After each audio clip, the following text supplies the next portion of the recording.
Chapter 823. The green tea was served, and so were the crispy wheat biscuits. Zhong Huiyan rolled her black eyes, picked up a piece of biscuit, and put it into the teacup.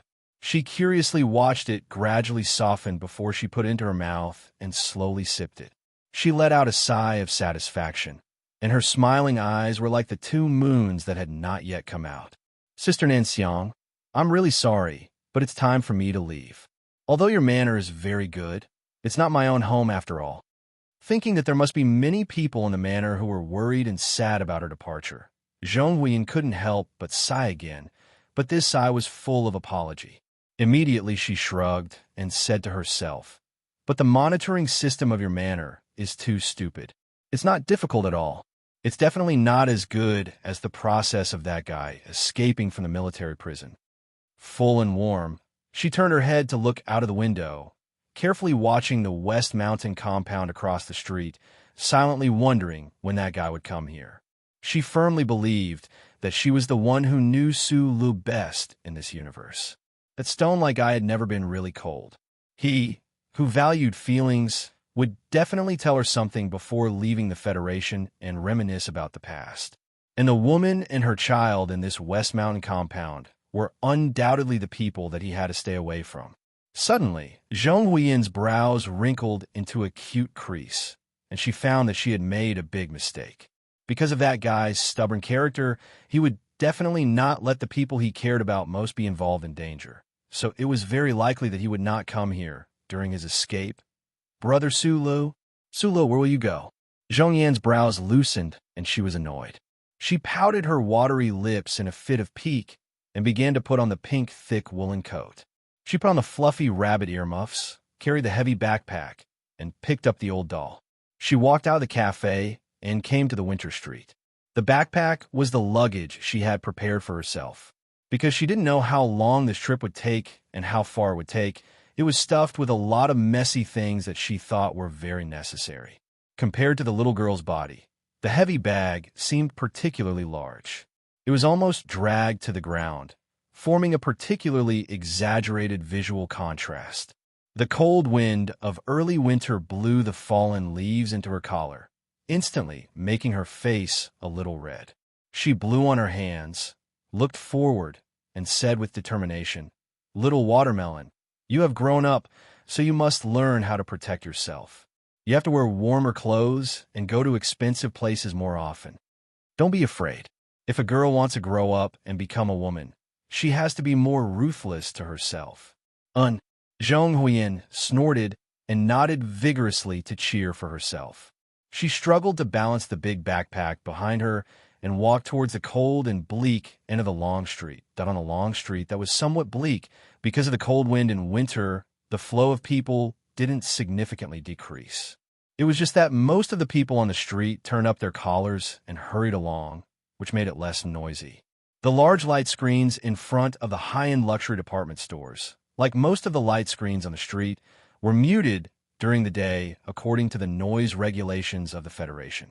All the light screens played different news images or advertisements, but they had one thing in common, which was that there was a clear portrait at the bottom right corner. This portrait appeared in all the programs produced by the TV stations, constantly reminding all the people of the Federation. Not many pedestrians on the street would deliberately look up to look at the portrait. It was not because they had lost interest in this major event due to the pressure of their lives, but because they had seen that face too many times in the past few years. They did not need to memorize anything to be able to accurately recognize that seemingly ordinary face in the crowd.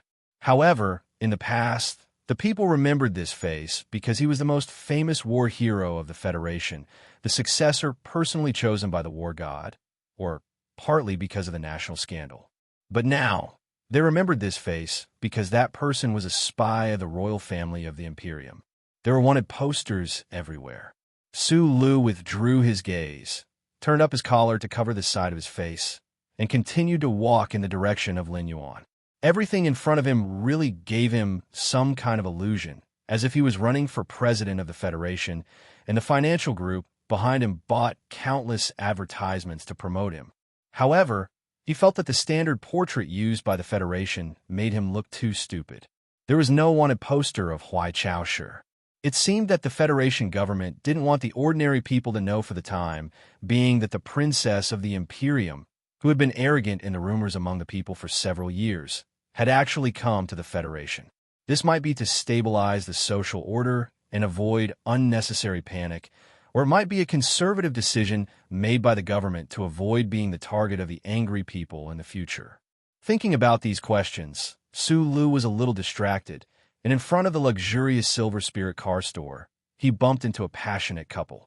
At this moment, a gust of winter wind blew by out of nowhere, lifting a corner of his hat. "Sorry." Su Lu very naturally apologized, pulled down the brim of his hat, and then found that the young man of the couple was staring at him in shock. The atmosphere on the street suddenly became a little strange, and the people who were hurriedly walking subconsciously stopped and looked over, as if they weren't confident that the face they just saw was the person they imagined. Su Lu knew that he had to leave immediately, but at this moment, the young man bravely protected his girlfriend behind him, summoned the courage to shout with a trembling voice, "The Imperium! He's from the Imperium!" The people on the street suddenly became excited, and the people who were closer nervously pulled their companions to retreat to the periphery, as if the man in the hat was a man-eating beast, and the people in the distance shouted loudly, "Call the police! Catch that Imperium person!" These people were only the most ordinary people of the Federation, and although this was a rich district, the rich, ordinary people were still ordinary people. Their courage could support their shouting, but it couldn't support them to enforce the arrest rights of citizens like a certain beautiful man. None of the people dared to rush up. The young man who discovered Su Lu seemed to have used all his courage to pull his girlfriend behind him and shout those words, and under the gaze of the calm eyes under the brim of the hat, he was so scared that he couldn't move his legs. Su Lu looked at the brave young man in front of him, said nothing, and did nothing. He smiled bitterly and sighed in a low voice. So, the Imperium people don't even have a name. He had already started to move quickly, walking out of the crowd, and he believed that no one would dare to block his way. As for whether or not there would be hidden weapons like stools and leather bags coming at him from behind, it wouldn't affect him in any way. There was a whistling sound on the street, and a twin-arm rotary jet-armed helicopter was approaching at high speed.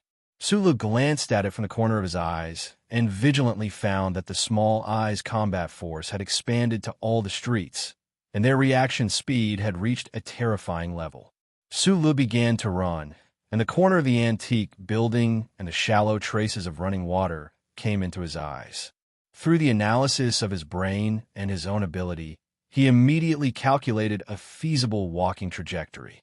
His right foot stepped on the red fire hydrant, and his body shook diagonally, flying over the heads of the crowd. When he was about to hit the wall, his muscles suddenly relaxed, and he stuck to the wall as if he had installed a hydraulic device. Almost at the same time, when he was close to the wall, his fingers dug into the shallow traces of the cement wall, and his feet kicked the ground, and he quickly climbed 5 meters to the 3rd floor.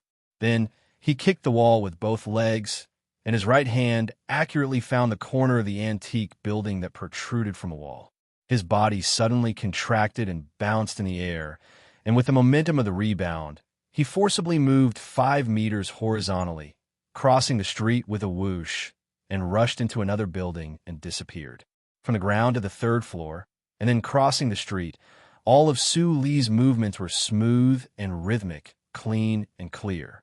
The people who tried to stop or intimidate him had just raised their heads, and they only had time to see the figure strangely shuttling through the exterior of the building at high speed, and then disappear. The crowd on the street fell into collective silence, and thinking of that figure, they had extremely complicated feelings. The brave young man tightly held his girlfriend's hand, and his whole body was covered in sweat. The armed helicopter that came at high speed from the corner of the street was still on the street. As if it had never moved, he had to reorganize the map and the operation procedures again. In a dark room in a certain building, Su Lu pulled out the electronic map in his bracelet, frowned, and used his finger to draw a few curved lines between the suburban Linyuan and his current location. He felt a little strange at this time. not only because of the reaction of the ordinary people of the Federation after seeing him, but also because of the increasingly fast reaction speed of the small eye combat unit. But on the contrary, he always felt that the glory of the Charter was not as scary as he thought. Because the old thing was dead, the Federal Central Computer had become a cold machine, a tool in the hands of humans, so its ability could not be fully utilized. Unlike the old moon, there was still some thin air on New Moon Base. Although it was not enough to support human breathing, it was very spectacular to watch the rise of Planet S1 from here.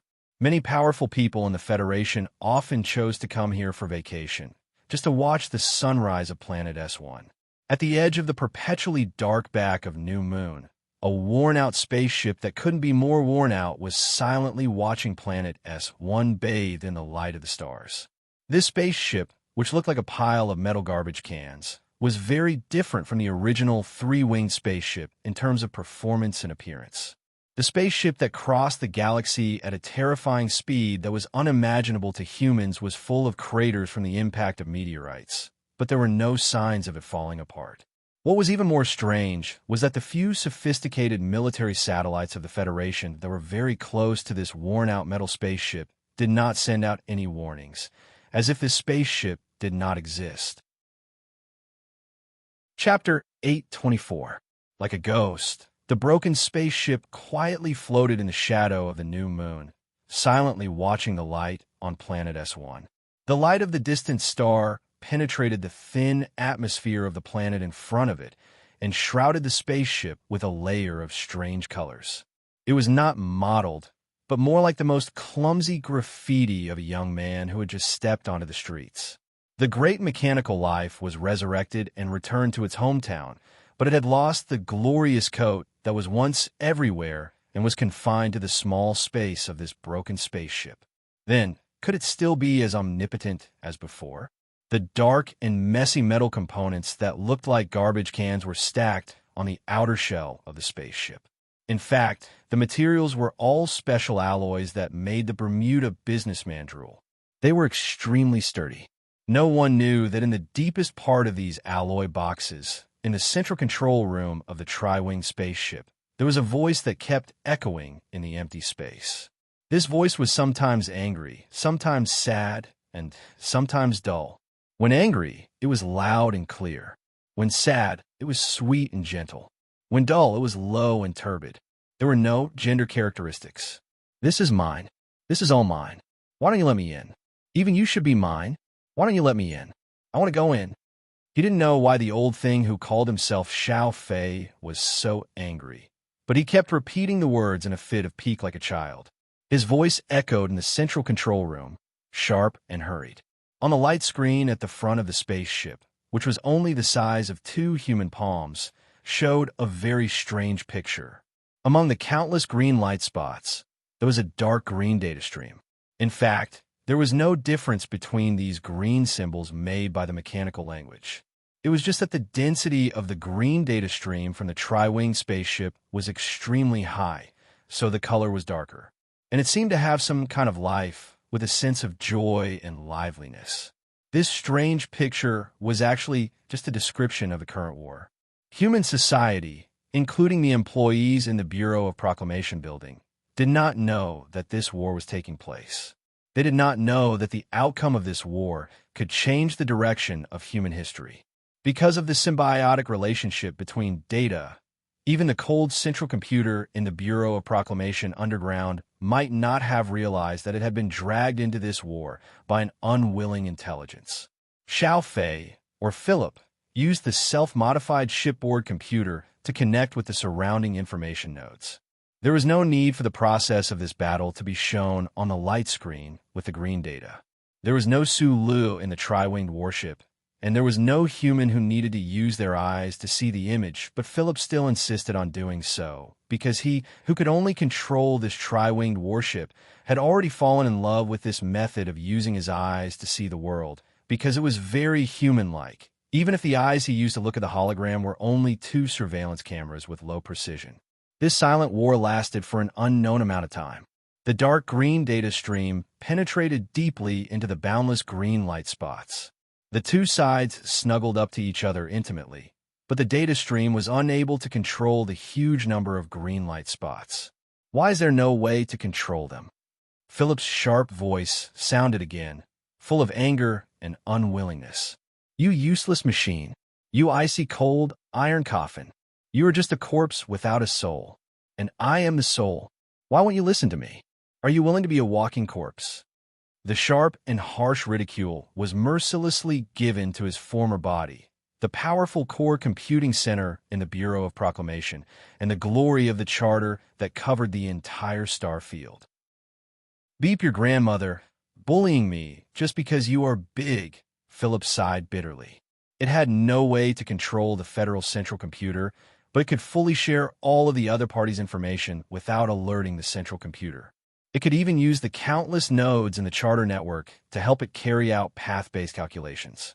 For the Federation, it had really become a ghost that could not be seen, touched, or affected. After some simple calculations and reasoning, it no longer felt useless and sad. It quickly entered the next step of the action plan. After all, although it did not think of itself as a computer, it was still a computer. Therefore, it could only allow itself to feel sad and sad occasionally, but it could not be sustained. The data stream on the small screen gradually sharpened into a clear picture of the surface of planet S1. Under the white clouds, on the shore of the blue sea, there were fields and residential roads, as well as the complicated streets of the Capital Special District, until it could see the signboard of a certain expensive car dealership and a couple hugging on the side of the street. Countless pairs of eyes in the glory of the charter were tracking Sulu, and then the latest information was summarized to the central computer in the Bureau of Proclamation. What Philip was doing was secretly standing behind the central computer, like a voyeur, observing everything at the same time without missing anything. Hey, this move is beautiful. I give you 10 points. The screen showed the picture of Sulu climbing the outer wall of the building and running back at high speed. It was the first time Philip saw this face after waking up, and before he had time to sigh, he was severely shocked. The picture on the screen changed at a speed that was absolutely impossible for the human eye to see, which meant that the glory of the charter was using all the monitoring equipment in the building to carry out real-time tracking. However, the tracking picture lasted for less than 10 seconds inside the building, and it entered the basement for 3 seconds before it abruptly stopped. The central computer on the planet and Philip in the tri-wing spaceship lost sight of Sulu at the same time. Damn, you are running too damn fast now. Even I can't keep up with you. Philip's voice screamed exaggeratedly, and after a moment, it suddenly deepened. Lele, where are you going? It was a Sunday night. Zoe came to Lin Yuan according to her habit of many years. She came to the bamboo house, put the pink windbreaker beside her, and sat cross-legged in silence. Only a very small number of women could wear peach red and dared to wear peach red. However, it was probably only a woman like her, whose face was as beautiful as the north wind outside the window, whose heart was growing stronger by the day, but who firmly maintained a certain gentleness, could wear peach red with an extraordinary feeling. The manager, who was familiar with her, stood by her side. He did not need to hand over the menu, as he had already prepared the dishes in advance. He was very clear about the recent major events in the Federation, so he was not surprised that the young lady's expression was colder than before, and he would not tactfully take out a certain year of red wine for a taste. He just politely completed the necessary work and tactfully left the room in silence.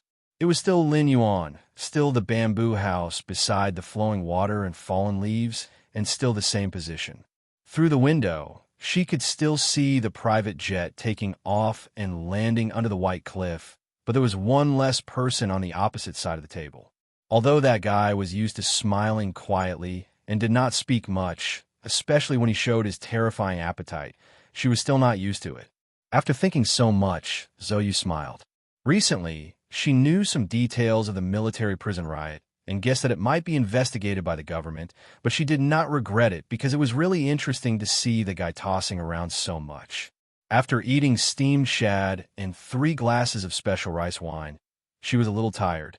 As usual, she held her chin and leaned on the table tiredly, and then saw a very subtle handwriting on the side of the table. Zoe was stunned for a long time, and then a slightly bitter smile appeared on her lips. She muttered to herself, "Both of them are so cautious and careful, and have prepared everything in advance. They are really brother and sister." She took out the eyebrow-trimming tweezers from her dressing bag. Her eyebrows were slightly knitted, but the tip of the tweezers did not touch her eyebrows. Instead, it fell on the table, and under the cover of sleepiness, she wrote a few numbers in the middle of the night. Su Lu once again sneaked into the Linyuan. After silently memorizing the row of numbers that represented the precise geographical location, his fingers slowly moved across the table. With a light, rustling sound, a thin layer of precious would suddenly disappear from the table. What was once written there? No one would know. In the early morning, Su Lu once again escaped from the capital. Following the road that led to the back of Macho Mountain, under the cover of the darkest night, he crossed the fields and small streams and turned west at the foot of the mountain. He pulled out the electronic map in his bracelet and confirmed that the pipeline in the hills was marked on the map. It was an underground tunnel that was specially built by HTD Bureau for the vagrant toads to lay eggs. With difficulty, he crawled through the narrow and long pipeline, pushed aside the weeds in front of him, stood up in the morning light, and looked back at the electronic fence in the distance. Sulu was sure that the Federal Central Computer did not notice that someone had entered the wildlife sanctuary. Following the coordinates on the map, he walked into the depths of the sanctuary. Along the way, he passed by many tidal flats and wetlands formed by the water of Macho Lake. Occasionally, he would see a few early insects that were fighting with the condensed dew. Looking at the tiny and touching pictures, the weird feeling in Su Li's heart grew more and more intense. He felt that the abilities that the radiance of the charter had shown in the past few days were far less than what he had predicted. Was it really because the soulless central computer of the Federation was like the dew on a leaf that was frozen by the cold wind, and could only accept the teasing of insects clumsily and passively? If that was really the case, then he was very confident that he could win this war. Especially after leaving planet S1, the charter's positioning time would be affected by the long distance. Just as he was thinking about these things, Sulu arrived at the destination of his trip. Then, he saw a very shocking scene. The core area of the wildlife sanctuary was an area of shallow grass. The early morning sun slanted through the morning fog, making the water in the water reflect a pearl-like luster. In the middle of the wetland, there was a slope. On the slope, there was a tree. In the winter, all the leaves had fallen, leaving only dead branches proudly standing in the middle of the yellow grass. Under the tree was the princess of the empire who was being hunted down by the Federation. Huai Chaoshi leaned against the withered tree with her head lowered, reading a book. Her expression was as calm as usual. Chapter 825. If I didn't make a mistake, this would probably be the best work of 2010. The title is very flashy, but that's what Andy Lau said. I just used it to attract attention. All I wanted to say, and could say, was thank you. Does that count as deserving of the title? Of course it does, because that's what I think, and you all think so too. This has nothing to do with narcissism, and it has nothing to do with the phrase, "no one is the best in literature." In my opinion, this is the attitude that every person who makes a living by writing should have. You have to think that you write well before you can write what others think is well written. Friends who don't think so are also good friends. I sincerely hug you and hope that the next book will make you think so, because I will definitely write better and better. I have confidence and attitude about this. Looking at it from a different angle, writing a novel was also a type of work that required proficiency. Apart from some talents that I was quite envious of, the rest was nothing more than hard work, bad writing skills, constant practice, and familiarity with reading thousands of books. There were also a lot of sixth and seventh words that I wouldn't list. Of course, it's not pure. I've liked to write since I was very young. I was often praised for my essays in elementary school, but I loved to write even more in middle school. After that, I was never praised again. This was because my Chinese language representative was really talented. I was very envious, jealous, and hateful. I started writing in high school, and even took my weekly journal seriously.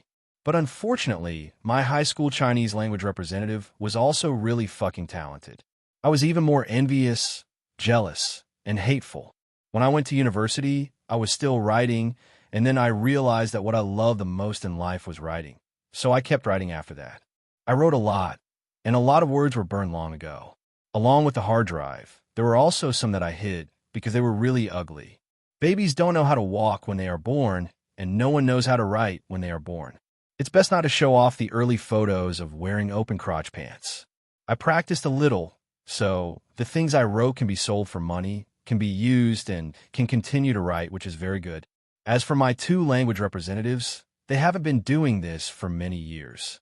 One of them was still lamenting about it when we were talking about it 2 years ago. Of course, they are more money than me, but they can still type on the keyboard every day, so I feel that I'm happier in this aspect. I'm a little tired. I'm going to sleep. Other than thanking you, there's nothing else I can do. I just have to seriously write every single story. I shrug my shoulders. Just like today's third chapter, I'm very satisfied. Then, there was the promise that I made in the past. Until I die or am too old to write anymore, I will continue to write and write stories for everyone to read. I'll try my best to write until you're sick of it. Then, I'll show it to your future generations. I'll make a lot of money. Chapter 826. Sulu walked towards a tree. Huai Chaosher heard the sound of footsteps, but she didn't turn around. She picked up her book and stood up from under the tree. Sulu was silent for a moment, and then he said, "Actually, I'm a bit surprised. Why did you choose this place?" Huai Chaosher turned around and calmly looked at him. A sincere smile appeared on her usually cold and detached face. However, this sincere smile appeared on the face of this terrifying highness. It really was a bit hard to get used to. Since I dared to come to the Federation, it naturally wasn't just because I dared. I also made some preparations beforehand.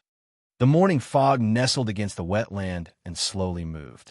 It seemed thin, but when layered together, it was enough to block the military satellite surveillance from outside the atmosphere. This was the core area of the wildlife reserve, the area where the Federation surveillance was the weakest. Sulu withdrew his gaze from the depths of the morning fog and looked at her with a smile. He didn't know what he should say.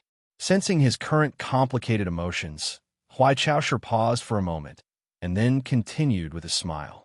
However, the density of the Federation surveillance still far exceeded my expectations. If it wasn't for the help that woman of yours gave us, which also far exceeded my expectations, I really don't have the confidence to stay here for long. Sula knew that she was referring to Zhou Yu and that little blue instrument. He scratched his head and explained, "She's not my woman." After saying this, the two of them sank into silence again. The atmosphere under the tree became a bit strange, or perhaps awkward.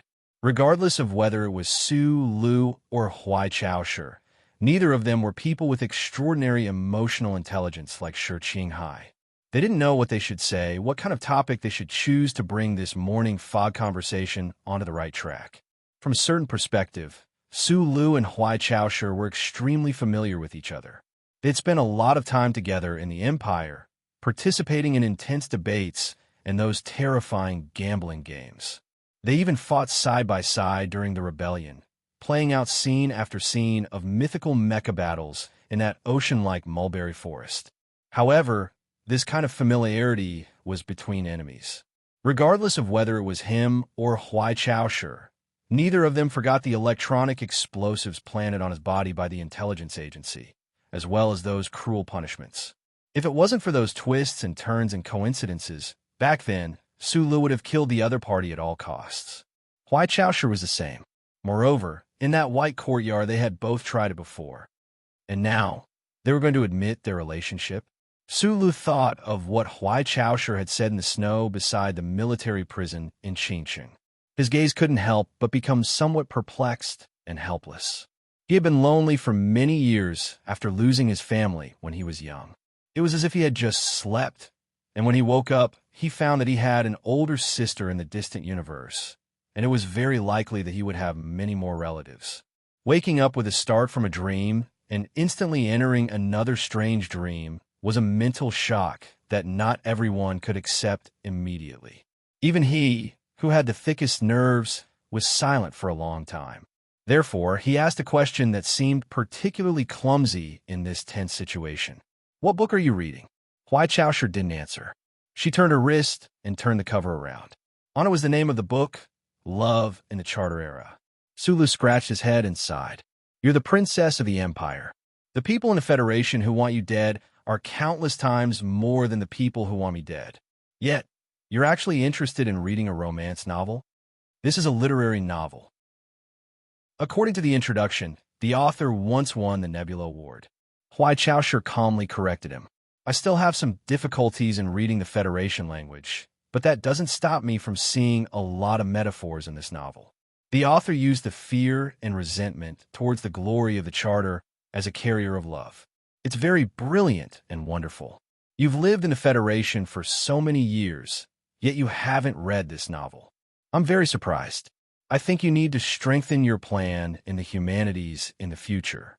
Generally speaking, those who stand outside the wall can easily find metaphors from the meaningless missions done by those who are inside the wall." Sulu argued. He didn't notice that he was still subconsciously standing in the Federation's position.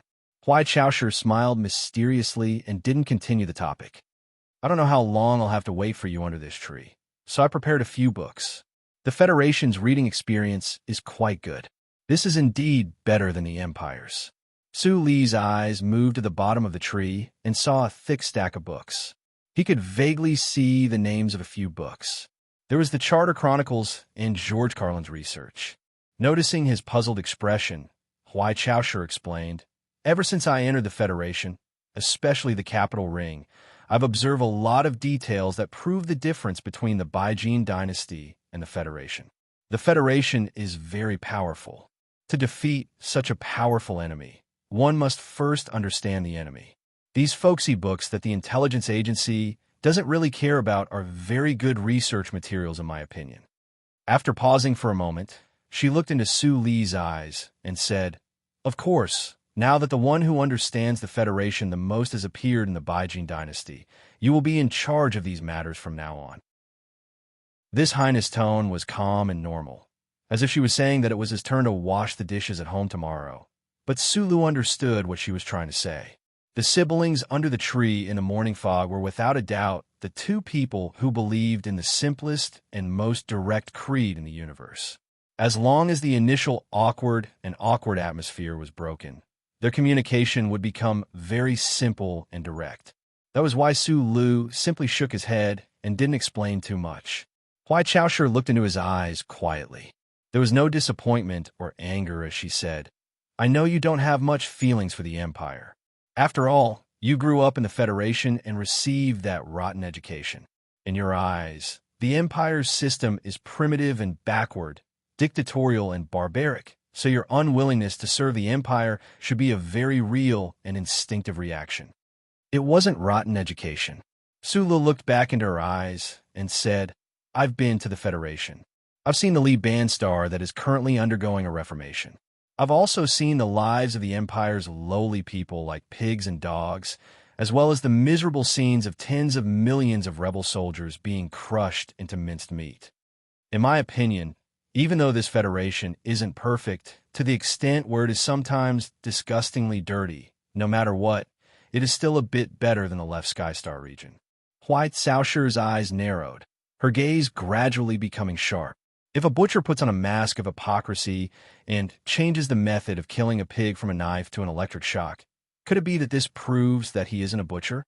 Su Lu said in a low voice, "Even if it is a pig, at the very least, it will die a bit more comfortably.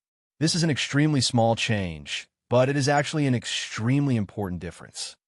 Huai Chaosher stared into his eyes and slowly put her hands behind her back. She turned around and raised her head to look at the indiscernible end of the morning fog. Calming down her emotions, she said in a low voice, "If you value this change so much, then all the more you should come home with me. Only in this way can you complete this change." Sula followed her gaze and looked into the depths of the morning fog, not knowing what was there. After a moment of silence, he replied, "I know myself very well. I know that I absolutely don't have the ability to change that star region. On the other side of the morning fog is the electronic wall. Huai Chaosher said, "When I first came in contact with this information, I found it hard to understand. The people of the Federation built such a long electronic wall. Why exactly? Did they want to turn humans into monkeys in a zoo for the wild beasts to watch?" Later, when I found out that these electronic walls were to protect the wild beasts from being hunted down by humans, I was truly shocked. I really didn't expect that it was actually based on such a ridiculous reason. She did not hide the contempt and mockery on her face at all. Life can only advance through competition.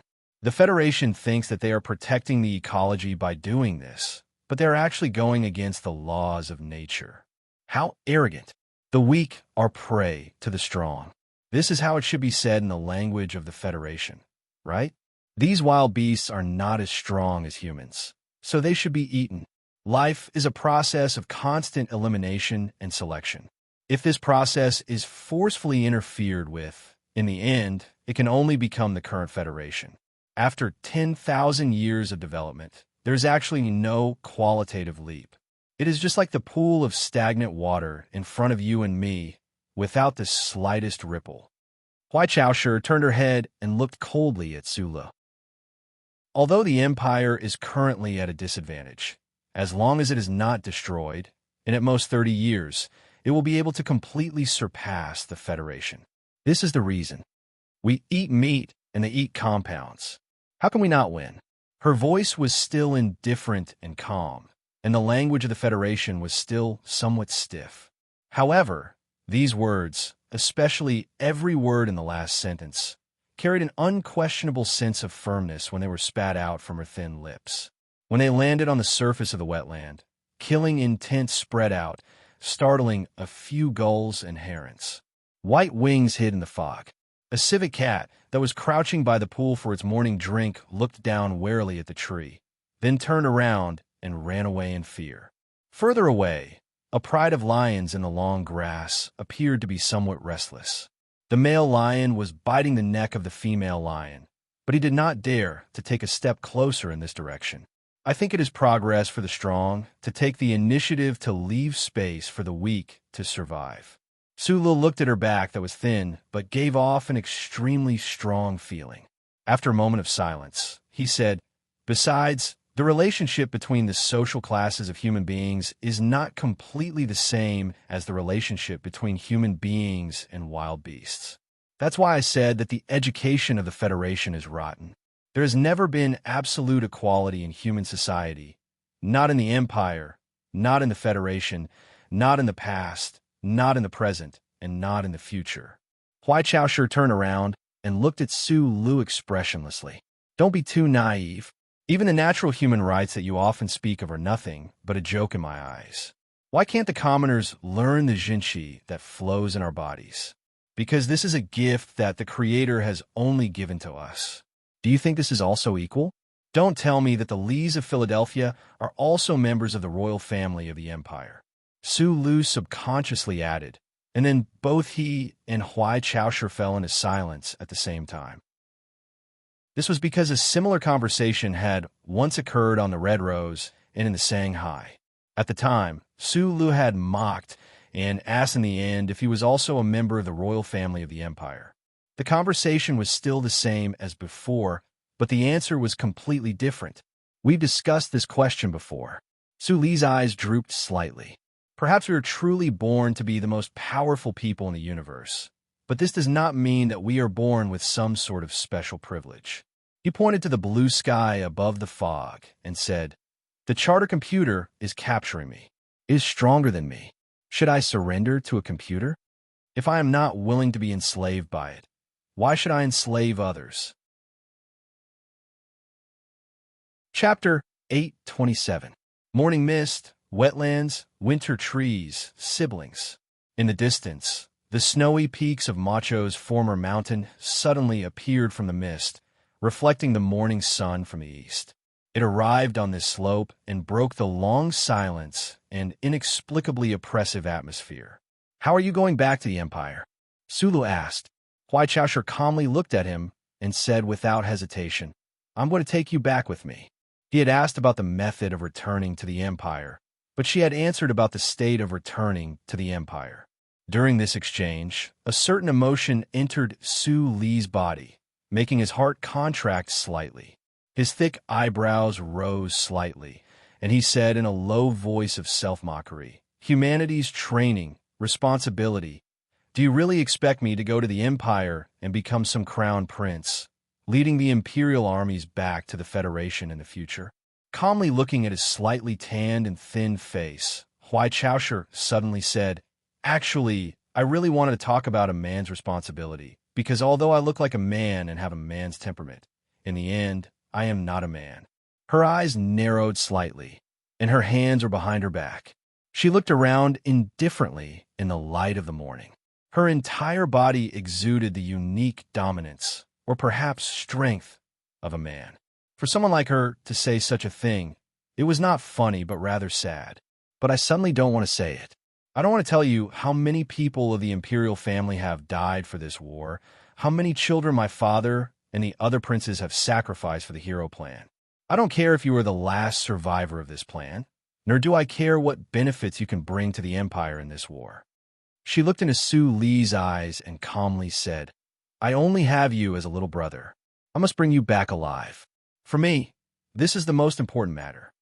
In the snowy forest outside Qingxing prison, Huai Chaoshi spoke more briefly, but the meaning she wanted to express was basically the same. Moreover, Su Li believed in the meaning and emotion she wanted to express. As the princess of the empire, crossing the river of stars to come to the Federation, no matter how great the benefits were, could not make up for the losses and risks she and the empire would suffer. Because he believed, he was moved. Because he was moved and confused about his identity, Su Li had been slightly flustered. At this moment, standing under the winter tree in the wetland, he was moved again. He still couldn't call out that name, but Su Li's eyes became calmer and warmer. He thought that perhaps there was no reason in this universe, but perhaps some relationships were really precious. He looked at Huai Chaoshi and noticed that at some point, her hair had been dyed purple. He immediately thought that this was to conceal her identity as a member of the imperial family. But why was it purple? Shui has already dyed her hair black. Su Li smiled. Huai Chaoshi smiled and said, "Although she is my sister, she is not related to you by blood, so you don't have to be nervous." Going northwest from the wetland where the two of them were, following the source of the gentle swamp, passing through the entire reserve, climbing up the steep rock mountain, and skimming over the tranquil lake on the other side of the mountain, there was a balcony not far away in a straight line. In the early morning, Lady Tai, who had been woken up by an emergency phone call, stood on the balcony expressionlessly in her pajamas. Her eyes swept across the rippling water as she silently listened to the deep and powerful voice on the phone. The warm and moist airflow converged through some unknown method, making this early winter balcony exceptionally pleasant. "Madam, I have already indicated the possible identity of this person. If you insist on providing protection for him, then the government will have no choice but to take legal measures. This concerns the fundamental interests of the Federation, so I will not make any concessions." Hearing President Pabre's resolute voice, Lady Tai's expression didn't change. Her fingers gently slid over the railing, and, after a long silence, she said, "Mr. President, if the government's intelligence system is still useful, then you should know very well that right now, this guest in the back of Macho Mountain, if he is really the person you guessed he is, then not only does he have a highly respected identity in the Empire, he is also the only pacifist in the upper echelons of the Empire. If you are truly considering the interests of the Federation, then how to treat him is a question worth pondering. Madam, don't you think this is something that the Federation government needs to consider? I don't care if this person of the Empire is a pacifist or not. I only know that he is a great master of the Empire. No matter how you think about it, you personally receiving him is a very wrong choice. There is one point that I must explain clearly. I hope you also heard it very clearly." The winter lake wind blew onto the balcony and landed on Lady Tai's face. Although it was no longer biting cold, her expression was cold and indifferent. She said, "From the beginning to the end, I didn't know if he was a great master of the Empire. He is a member of the official diplomatic group of the Empire's resistance organization. He was personally recommended by Commander Mu to come to the back of Macho Mountain to negotiate the stability of the mining in Galaxy X. Did you hear it clearly? She asked in a deep voice. There was no reply from the other end of the phone. President Pabre should be thinking or controlling his anger after his authority was wantonly challenged.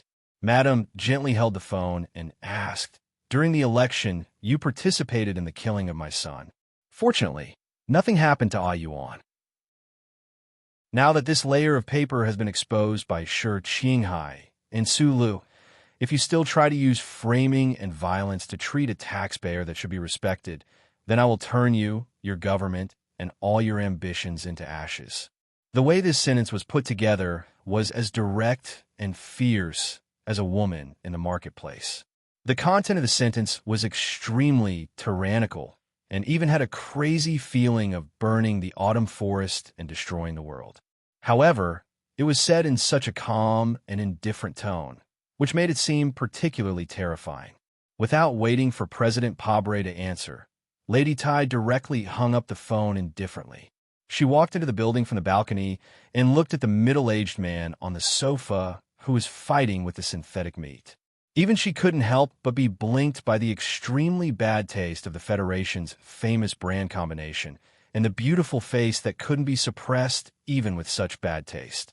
She slightly frowned and said with a bitter smile, "Did you sleep well last night?" The master took a tissue and wiped his shiny lips, looked at Lady Tai, and said with a sigh, "That prince of ours must be dead. In the entire Federation, other than Madam, where else can I sleep well? Guess from afar, since you already know that your identity has been exposed, how can you still eat?" Lady Tai sat back in the chair, smiled, and sipped the tea. With a very casual joke, she officially started the conversation. As the ultimate literature middle-aged man who loves peace and love, the most charming thing about the Federation is its protection of wild animals. The master picked up the fried synthetic meat on the plate and said seriously, "Although the taste of this meat is really terrible, I strongly support the idea of not killing. So I have to finish it to show respect to one of the predecessors in the 5-person group." Madam watched him swallow the piece of synthetic meat with difficulty, then said softly, "I'm very curious. Why did you choose the Tai family? Nasri once said that in the Federation, only your family has enough magnanimity and courage to protect a poor foreigner." The master nodded politely to Butler Jean, who came to clean up the tableware, then looked at the madam and said miserably, "That prince of ours abandoned a poor person like me without hesitation, so I can only come to ask for your help." "Nasri? I've heard of this name before. It's his nickname in the Empire, right?" Lady Tai responded with a smile, but her right hand holding the chair couldn't help but bend and tremble slightly. "With the close friendship between you and their family, I'm not surprised that you know this name."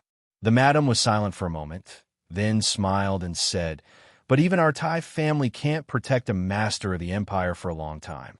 You have to know that this is making the entire Federation an enemy.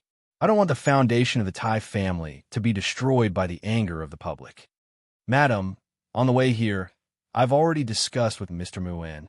In the future, I will become the spiritual teacher of the underground resistance group and support them on a spiritual level to fight against the Baijin royal family. With my special position in the Empire, the Federation should let me live, right?" The master opened his eyes like a child and looked at her face pitifully. Even with Lady Tai's shrewdness, she couldn't help but be shocked when she suddenly heard this sentence. She said in disbelief, "You want to break ties with the Empire's royal family? My ancestors seem to have done this kind of thing often. Of course, it's mainly on a spiritual level. After that, I didn't see any strong opposition from the Baijin royal family, so it shouldn't be a big deal to do it occasionally." Lady Tai smiled bitterly and said, "Even I can't believe it." "Do you think the Federation government will believe it? Just like hearing your fluent and precise Federation language. How can I believe that you didn't specially learn it before coming to the Federation? Our family is full of geniuses. I've heard that the brains of our ancestors even have the terrifying ability to copy memories. As for the Federation language, I often studied Master Schiller's wonderful works in the Empire, so I have some understanding of the language, so this isn't difficult. Master Fan said proudly. When he thought about how Lady Tai had rejected his request to protect him for a long time, his expression became extremely gloomy. Suddenly, he became spirited and said, "Madam, is it convenient to arrange a meeting between me and Mr. Tavon? Although that child has already passed his coming-of-age ceremony, I'm still in charge of dealing with people of your status. If you have any requests, you can tell me." Lady Tai gently placed the teacup on the table and said casually, but the scene instantly fell into a dead silence. She knew better than anyone else in the Federation what kind of status and ability this seemingly crazy great teacher of the Empire had. Since they were going to negotiate, then someone had to start raising conditions. Master Fan smiled slightly and looked at her. He shook his head and said with a sigh, "It's a pity. My ancestor has left an order that it's strictly forbidden to negotiate with any woman. She's not to be trifled with." Lady Tai was slightly stunned. She didn't expect the other party to refuse to negotiate with her. She frowned slightly and said, "According to the records I know, the first ancestor of the Hua family that appeared in the Empire was a woman." Master Fan smiled slightly and didn't explain. Lady Tai also smiled. She picked up the teacup and took a sip. She sighed and shook her head. Then, she said to Butler Jean beside her, "This tea called Chien May is pretty good. We'll use it in the afternoon tea party. Also, have Shinley inform the President's office that the Crystal Mining Consortium will allow the government to invest funds and that the profits from the mines will be distributed according to proportion." Master Fan's smiling face suddenly became calm and solemn. He calmly looked at the woman holding the teacup. Lady Tai had told him two things in this short conversation. One was a small matter of drinking tea, and the other was a heaven-shaking action that could change the Federation situation for thousands of years. She told him these two things at the same time, but it just so happened that he felt it was a matter of course. "I'm impressed. This is the true meaning of lifting something heavy as if it were light." He looked at Lady Tai and praised sincerely. In the conversation on the balcony just now, I have to say that your president is definitely not your match. Chapter 828. It was not an exaggeration to say that the crystal mines were the lifeline of the Federation. The power of intergalactic space travel all depended on them. If there was a problem with the supply of crystal mines, even with the glory of the Charter, the Federation would definitely collapse and fall apart. As for the energy required for the main cannons of the battleships, it was completely negligible. From the mining of mineral stars to the purification of fine craftsmanship to the standard design of crystal engines, the Macho family had always controlled all the core processes related to the Federation. This was the huge return that the Tai dynasty had obtained when they gave up their power by force. It was because of this that the Tai family of the Macho family was always able to have a transcendent position in the Federation. In addition to other hidden forces that had never surfaced, they were always the true leaders of the seven families. While chatting over tea, Lady Tai casually decided to give up some of her exclusive rights. Although she would definitely lay down countless foreshadowing during the specific process of opening up to the Federation, she would definitely not give up the lifeline of her family just like that. However, this decision was still enough to shock the entire Federation and even affect the left Sky Star region. Such a woman was definitely worthy of the great teacher's evaluation. You flatter me. An orphan and a widow being forced into such a situation by the Federation. How is it easy? I just have to be easy. Lady Tai had a mysterious smile on her face. She looked at the great teacher and said, "As for the conversation on the balcony, I'm not afraid that you will make fun of me. I've always believed that the most direct method is the most effective method. When a situation allows me to maintain my poise, I might as well maintain it perfectly. When I can't, I can only use my knife. I can be elegant, but I can also be a shrew. As long as what I do is worthy of the family name I've been given after marriage." The great teacher leaned forward slightly and respectfully said, "Madam is a traditional woman. I admire you very much. I also admire myself for this. Lady Tai looked at him with a smile, but she sighed in her heart. She had mentioned that the most effective method was to be direct, and that the so-called poise was to remind the other party. However, this beautiful middle-aged man of the Empire did not respond at all. In this situation, he was still unwilling to state his own conditions. After thinking for a moment, she asked politely, "Do you have a daughter?" "I heard that Mr. Tai Xuan already has a fiancée," the great teacher replied with a smile. Lady Tai smiled bitterly, not hiding the deep regret on her face. The government special forces have surrounded all the exits of the park.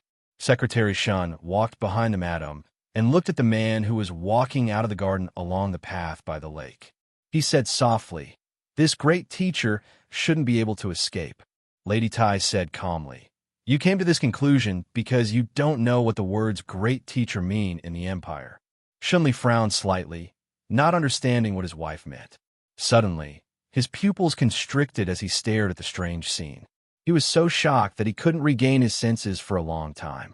The great teacher who was walking out of the garden by the lake suddenly slanted his body and stepped on a fallen leaf on the lake with the tip of his foot. He swayed lightly like a water bird, dancing gracefully on the surface of the water. In the blink of an eye, he had moved more than 10 meters toward the winter mountain on the other side of the lake. The badly matched Federation name tag on the man from the Empire was shining under the morning light. Mixed with the ripples on the lake, it was hard to look at him directly. Secretary Shen opened his mouth wide, and his body was abnormally stiff. He couldn't believe what he was seeing. It was cold in winter, but the macho lake never froze. Even if there were a few thin pieces of ice on the surface of the lake, how could it carry such a heavy person? Could it be that the Empire's man could really defy the laws of physics and walk on the lake? When the floating figure disappeared into the forest on the other side of the lake, Secretary Shin couldn't help but believe it. He subconsciously looked at the lake, but other than a few faint ripples, there was nothing strange. Lady Tai calmly looked at the lake and waved her hand. Shinli wiped the sweat on his forehead and left to deal with the government's problem outside the garden. He might not be stronger than Professor Jean, but he might not be as strong as the army god. Butler Jean said respectfully, "It's hard to find someone stronger than the Lee brothers, but when it comes to the ingenuity of using it, who could be better than the Empire's great master fan?" Lady Tai looked at the lake and sighed with mixed feelings. The Hua family is indeed full of geniuses. Before the old master left, I went to Feiqing City to visit him and learn more about him. According to his analysis, the so-called Ba Dao Zhenqi should be the innate ability of the Empire's great master Fan Hua family. The Empire's Baijin royal family was just lucky to have a marriage with the Hua family, so they were able to share a part of the Hua family's power. It's a pity that the current great master Fan Hua didn't want to propose any conditions. Otherwise, if I Yuan could have a child with a girl from the Hua family, then the 10,000 years curse of the Tai family would be able to end. Butler Jean looked at his wife's side profile and said worriedly, "Young master's health is not bad these years. There are always too many worries in the near future." Lady Tai ignored Butler Jin's hidden persuasion and said, "Ask Ai Yuan to come back from S2. If this great master Fan Hua can escape from the government, arrange for them to meet." Of course, the Hua family was full of geniuses, or else they wouldn't have helped the Hua family become the emperor of the Zhuotian galaxy. The previous great master Fan Hua couldn't have taught two terrifying students like Li Pifu and Feng Yu, and the current great master Fan wouldn't have dared to kidnap the princess of the Empire and try to overthrow the emperor. Great master Fan Hua was sometimes crazy, sometimes wretched, and sometimes artistic, but under his perfect shell, there was a terrifying ability and wisdom. Other than the glory of the Charter of the Federation and his little senior brother who never played by the rules, he didn't care about anyone. For such a great figure to follow the diplomatic mission to the Federation's capital ring, there was naturally a reason. It wasn't just to retrace the path his father had taken, nor was it just to experience the people of the Federation and find Schiller's unwarranted tombstone to shed tears of literature. Huai Chaoshi was here to save her brother, but the great master Fan Hua's goal was to save the entire universe. A person talking about saving the entire universe was too grand and unreasonable, but he was the only one in the universe who dared to say such a thing, and this idea was very much in line with his belief that he loved literature, peace, and only love. From the great master fan's point of view, whether it was the Empire or the Federation, the people's emotions were hard to change, but they were still under the control of the higher-ups. Unfortunately, Emperor Fuchai and the Federation's Pabre government were both extremely tough people, and there was no possibility of persuading them. Thus, he set his sights even further. For the Empire, he had been trying to influence Huai Chaoshi, and now there was Su Lu. As for the Federation, he began to pay attention to Imo Chao's back mountain. Not because of her superior position in the Federation, but because the heir of the Tai family was running for state council. The great master Fan Hua Manor had dealt with the Empire's royal family for countless years and had never suffered a loss, so he was extremely experienced. As for the Tai family's thoughts, the great master Fan Hua's guess was very accurate. The Tai family was no longer willing to continue hiding behind the scenes, and that young state council member called Tai Ziyuan was climbing step by step to the top of the Federation's political power. The great master Fan Hua didn't mind waiting, but he wanted to communicate with that young council member in advance. Especially after talking with that madam, he was even more certain that the young council member would become the Federation's president in many years' time. This trip to Imo Chao's back mountain had already connected, and the other party didn't hand him over to the Federation government. The tip of the thread was already very beautiful, and the initial goal had already been achieved. As for how to weave this thread into a flower, that would be a matter for the future. Gliding down from the cliff, the tip of his foot stepped on a black bull's horn, causing the bull to raise its head and moo in confusion, but it didn't discover anything. Following that, another foot stepped on the thick back of another bull, bringing the great master fan's figure through the white fog like a ghost. The thick morning fog was already showing signs of dispersing, and the slightly humid air hit him in the face. He, who was already in a good mood, wanted to sing at the top of his voice. He finally remembered that this wasn't the Empire where he dared to run naked on the streets, but the Federation that had the glory of the Charter. He forcefully suppressed the singing in his throat and continued to appear like a flower in the fog, drifting forward.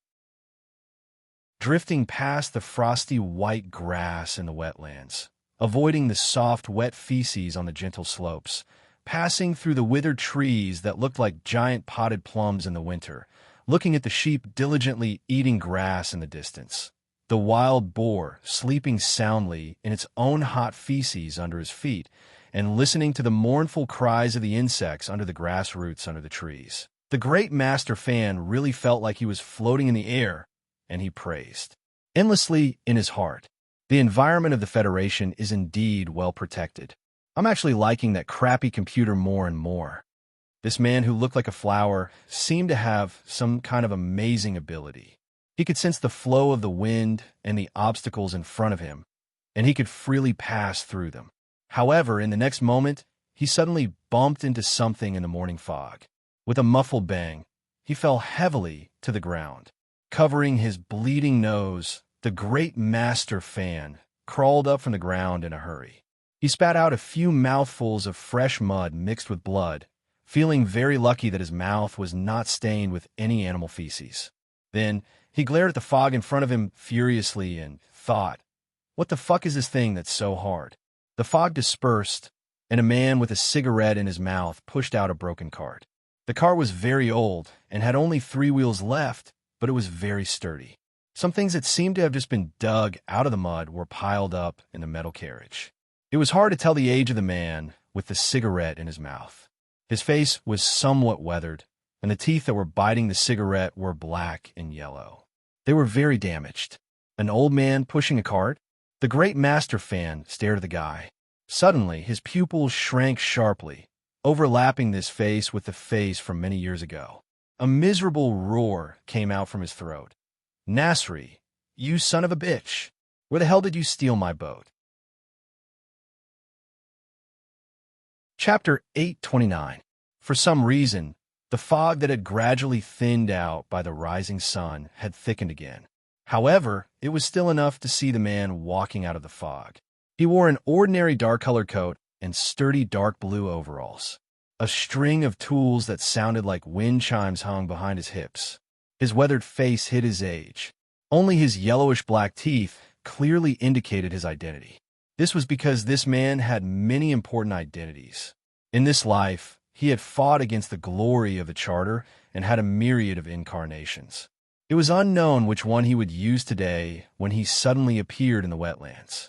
The most wanted criminal of the Federation, Mechanic Yufeng, the younger brother of war godly Pifu, Professor Jean of the Second People's Hospital, the spiritual teacher of the anti-government army, George Carlin, or the boss of the Donglin repair shop. Feng Yu pushed the broken car away and reached his hands to his tight buttocks to wipe off the mud. With a cigarette in his mouth, he replied in a muffled voice, "Ship? Of course, I dismantled a long time ago. Otherwise, how am I supposed to make those damned reference chips?" Hearing this casual and matter-of-fact reply, the great teacher's handsome face suddenly blushed. Naturally, it was not because of shyness, but because he was extremely agitated.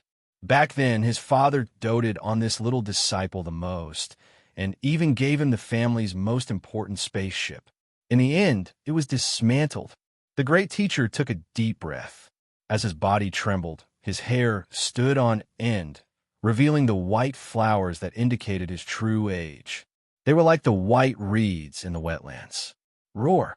With an extremely sorrowful and indignant scream, his body suddenly leaned forward, breaking through the thick fog in front of him and pouncing towards the opposite side.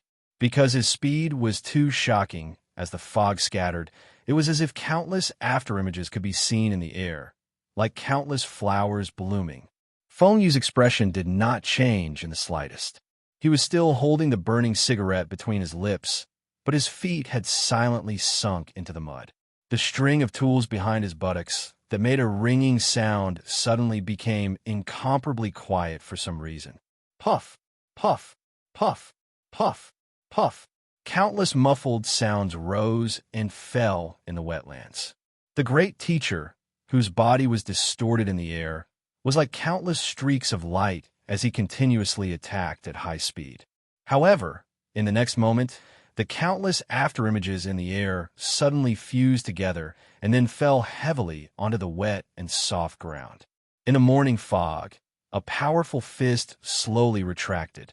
Feng Yu's countenance instantly turned from pale to normal. He looked coldly at the great teacher, who was unable to stand up, and said with a slightly hoarse voice, "After so many years, you still haven't learned that you must be ruthless in a fight. You have great capabilities but are extremely cowardly. You can't bear to hurt others, so you can only let others hurt you. Looks like I have to teach this good-for-nothing son of yours a lesson on behalf of Master. He's always like a woman. What kind of ability can he have?" Master Fan was lying on the wet ground in grief and indignation. Feng Yu took 2 steps forward.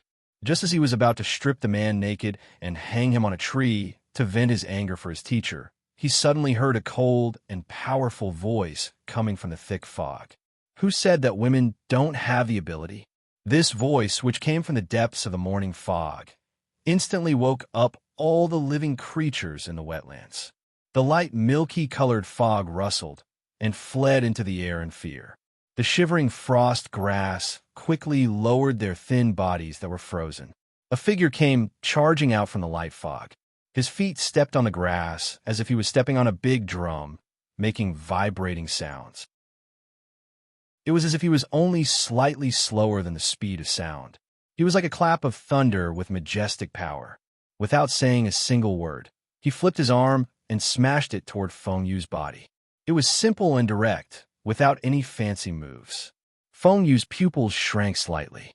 He crossed his hands and went up to the figure. He had already expected this encounter, but he really didn't expect that the other party would come so quickly and so fiercely. It was even more powerful than he had imagined. It even made him feel a sense of danger that he hadn't felt for many years. Fist collided with fist, knuckles rubbed against knuckles. Suddenly, the air wave violently spread in the thick fog of the wetlands. The confrontation between the 2 people didn't make any sound, but the power was as terrifying as a fiery missile. The fog was shaken in an instant, and the surroundings were dark. However, there was a clear space of about 50 meters in radius. The air between heaven and earth seemed to be burning. The two figures flew away as soon as they came into contact. The hard hiking boots with ox tendon soles plowed a deep mark on the wet and soft mud. Feng Yu steadied himself and slowly took the cigarette from the corner of his mouth. He bent his finger and flicked it into the distance in the deep fog. He narrowed his eyes and looked at the young woman in front of him. The corner of his mouth was slightly raised with a trace of ridicule. He said in a hoarse voice, "The blood of the Hua family and the Huai family of Baiyan have indeed bred a monster in this generation." He coughed softly twice, and his right hand behind his waist trembled slightly. Huai Chaosher looked at him expressionlessly and said, "It's not that I'm very strong. It's that you, Nasri, are old." There was still a misty fog around the wetlands. Only here the morning fog was completely dispersed, and the winter tree on the gentle slope was very clear. Su Lu stood silently under the winter tree, looking at the man who was coughing nonstop. He suddenly said, "Uncle, long time no see." Feng Yu covered his mouth with his fist. He looked up at the tree and said with a smile, "Little guy, long time no see." Su Lu walked slowly from under the tree. He passed by Huai Chaosher and came to him. He focused on the face that he hadn't seen for a long time. He looked at the familiar face of the wind and frost for a long time. It was so long that all the complicated emotions in his heart were forced to become indifferent. Then he asked calmly, "Aren't you dead? Then why don't you die? Why don't you die?" It was a very ridiculous tone, but it clearly conveyed his truest emotions after experiencing so many things and discovering so many unbearable truths. Hearing this, Feng Yu frowned slowly. He didn't hide the anger and ridicule on his face. Su Lu stared into the uncle's eyes and said word by word, "I hate fucking people who use death to deceive me. I hate people who want to control my life the most. But you did 2 in a row. So I want to ask, why don't you die?" His voice was still calm and gentle, without any emotional fluctuation. Especially when he said the words, "fucking mother." The rhythm was particularly calm and peaceful, so he sounded more angry and lost. Feng Yu looked at the little guy who had grown up since childhood. He suddenly felt that his eyes were still so small and ridiculous, but some aspects had become a little strange. After a moment of silence, he said with slight ridicule, "Is this all you want to ask?" "Of course not. I do have some questions I want to get answers from you," Su Lu replied. Feng Yu took out the cigarette case from his pocket. He wanted to smoke, but found that the cigarette case had been crushed by the impact of the energy just now. The cigarette inside had all scattered, like something from the past. He looked up at Su Lu and said, "It just so happens that I also have some questions that I want you to answer. You answer my questions first." "No," Su Lu said without hesitation. "I'll ask first. I'll only let you ask if I'm satisfied with your answers." Feng Yu threw the cigarette case to the ground. He looked at him and said, "You're so rebellious. How dare you talk to me like this? I'll ask first. I'll ask first." Su Lu was unusually tough. He stared into his eyes and didn't budge an inch. Feng Yu was stunned. He confirmed that the guy in front of him was really not the little boy who wore dark goggles and was busy next door. Because of this recognition, he was extremely angry. He waved his arms and scolded, "You ate my food, used my food, and I taught you how to fix things. I taught you how to do things. Is this how you treat me now?" Su Lu was even angrier than him. Like a red-eyed bison, he shouted excitedly, "I fixed all the goods. I cooked all the food. I earned all the money. What the fuck have you done other than using the money I earned to visit prostitutes? Do you think it's still the same as before? I'll do whatever you want me to do. You want to see a policewoman's underwear? I'll play cute outside the window and make her squat down. You're too lazy to look for the brand? I'll go to the sanatorium to ask about the new goods recently. Then I'll be surrounded by a group of prostitutes. You want to eat beef? I'll fucking climb over the wall to kill the cow and cut the meat for you. You don't eat when you're old. You don't eat when there's too much blood. You don't eat when the red wine doesn't match. You don't eat when the sunset above the mine isn't beautiful. What the fuck do you want to eat?" The great teacher in Huai Chaosher, who had just climbed up from the ground, stared blankly at Su Lu, who was shouting like a red-hot stone. They couldn't help but be speechless. They thought to themselves, what the fuck is this? His childhood was too terrible. Who was the one who said that the Federation prioritizes human rights? In Feng Yu's imagination, when he appeared in front of Su Lu again, it would definitely be a warm and sentimental reunion. That little boy would throw himself into his arms and listen to him tell him many awesome stories. Then, he would be moved to tears. Who would have thought that it would be such a scene? Back in Donglin, Su Lu had once guessed that the owner of his repair shop should be a master. Although Feng Yu was many times more powerful than Su Lu had guessed, how could a guy who let his apprentices work to earn money for prostitutes be like a master? Feng Yu was at a loss for words. Suddenly, he felt ashamed and angry. He jumped 3 meters high and roared back unreasonably. I'm your boss. I'm your teacher. Don't even think about denying this for the rest of your life. You don't even fucking respect your teacher anymore. Is there such a thing in the universe? Su Lu stared at him and said in a deep voice, You've lied to me my whole life. What's the reason for that? In the midst of the wetland, there was a deathly silence. Uncle, I'm very strong now. Now, there's an even stronger person standing behind me. Su Lu stood in front of Huai Chaoshi, looked into Feng Yu's eyes, and said, I think you should accept that the way we communicate has changed. I hope you can answer my questions honestly. Feng Yu laughed. His rotten teeth were particularly dazzling. He said mockingly, I really didn't expect that there would be someone in this universe who dares to threaten me. Huai Chaoshi looked at him expressionlessly and said, That's because you haven't met anyone who can threaten you. Today, it's a coincidence that there are 3 of them. Master Fan suddenly said excitedly, Chaoshi, he cheated on your father. Su Lu, he played with you your whole life. As for me, he stole my family's boat. Everyone, shouldn't we beat him up first before we start chatting? Feng Yu's expression changed slightly. Then, he looked at Su Lu very gently and said, It's not because you're very strong. It's because the little boy from back then has finally grown up. Let's start a manly conversation. He glanced at Huai Chaoshi and said with a smile, Of course, you're more manly than a man. There's no need to argue. Su Lu didn't smile. His expression was unusually calm. He stared at him and asked slowly, The mine accident that killed my whole family, was it you who did it? Chapter 830. The living Feng Yu was already a legend. From a certain point of view, he was even more legendary than his dead brother, Li Pifu. If his incredible deeds were gradually discovered by later generations after his death, the human society would immediately become as lively as it was at the beginning of the Big Bang. For such a person, it was probably extremely difficult to find an existence that could threaten him except for the glory of the Charter. However, the other 3 people in the morning fog of the wetlands seemed to have the ability to do so more or less, especially Huai Chaoshi, who had unceremoniously proven her strength. Therefore, he had to be threatened. This was a very wonderful scene, one that had not appeared in the past 70 years. If the charter computer found these 4 people in the wetlands, it would not hesitate to shoot down the main cannon. More than half of the strong people in the universe would be wiped out, and it would be able to complete many of its historical missions. You know what I mean by family and mine disaster. Feng Yu looked at him with a trace of pity. The morning breeze blew his white hair. After a moment of silence, he replied seriously and calmly, It's not me. Hearing these 3 words, Su Lu slightly raised his face. Looking at the sky that was still covered by fog, a relaxed smile appeared on his face.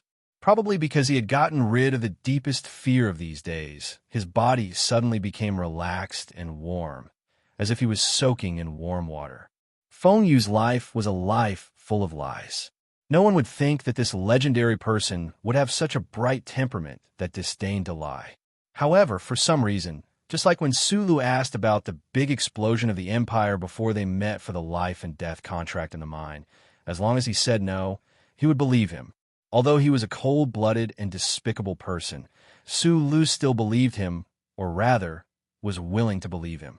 Feng Yu's slender hands rummaged in the broken car for a long time. Like magic, he took out 2 bags of beef jerky, a bottle of red wine, and 4 crystal wine glasses that could be called handicrafts. Feng Yu slowly poured the red wine into 2 glasses and threw the rest to the great teacher. The great teacher took the wine and shook his head. Then, he walked towards the winter tree with Huai Chaoshi. Master Fan sat against a withered winter tree. Huai Chaoshi stood silently under the tree. Sulu took the wine glass and stood in place. Feng Yu leaned against the broken car and sipped the red wine, letting out a sigh of satisfaction. He habitually touched his pocket and found that it was dry and empty. In front of him, Sulu took out a blue box of brand 37 cigarettes and handed it over. Feng Yu was slightly taken aback. He smiled and lit a cigarette. Then, he raised the lighter in front of Sulu. Sulu thanked him and lowered his head to light the cigarette. He said in a low voice, "Let's talk about these trivial matters. After I came to Donglin, I investigated the mine disaster. It really didn't seem like an accident. It was too close to the residential area and too powerful." Biting the burning cigarette, Feng Yu's eyes pierced through the withered branches of the winter tree and the strange fog that did not disperse. He said, "According to my deduction, the mining accident may have been caused by one of the seeds of the empire before you. The death of your foster parents and sister would be helpful for you to hide your identity more deeply." Sula narrowed his eyes. He vaguely felt that there was something wrong with this deduction. However, he could not see where the problem was. His mood was slightly cold, so he took a deep drag on the cigarette. "With your personality, you definitely don't remember the last words I told you when we parted in the mine. One of them was to make you forget the words revenge." Feng Yu looked at him and said with a frown, "No one knows whether the seed that helped you hide your identity is your distant uncle or cousin. Furthermore, he either left this world because of normal birth, aging, illness, and death. Otherwise, he would have been purged by the Bureau of Proclamation and turned into a ghost. There is no point in you remembering these things." Sula did not pay attention to this question. His eyes were cold and determined. It was as if he was looking at the lonely little grave in the west province of Donglin River. He asked in a low voice, "I only know that there were 2 batches of seeds of the empire. Which batch did that person belong to?" "Not just 2 batches. In fact, it has always been in progress." Under the tree, Huai Chaoshi did not drink. She held a piece of beef jerky in her hand and said calmly, "You were in the last batch, but the list of your batch was destroyed. I was the one who destroyed that list." Feng Yu said a shocking fact.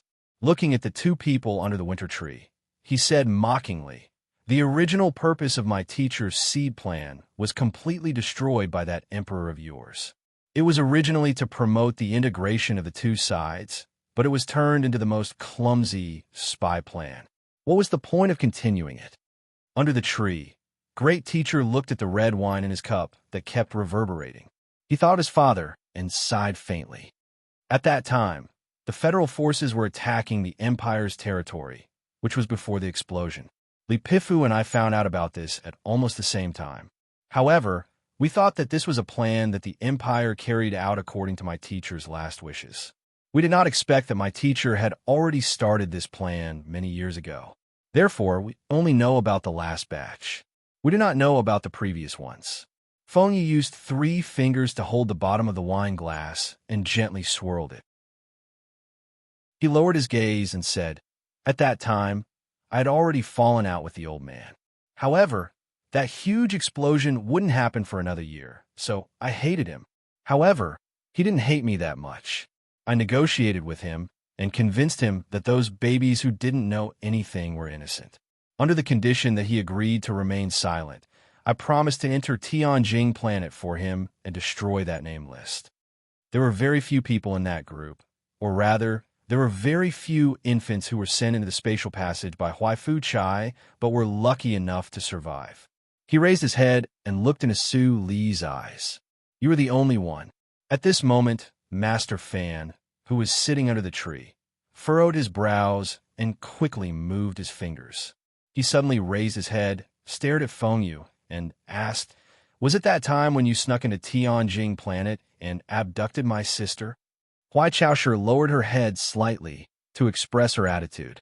She could not participate in this topic, as it involved the face and dignity of the Empire's royal family. Feng Yu was silent for a moment and did not answer this question. He looked at Su Lu and continued. The list was destroyed, and the tentacles that Bermuda extended into the Federation were also cut off. Therefore, from then on, no one knew where you, the seed, was except for me.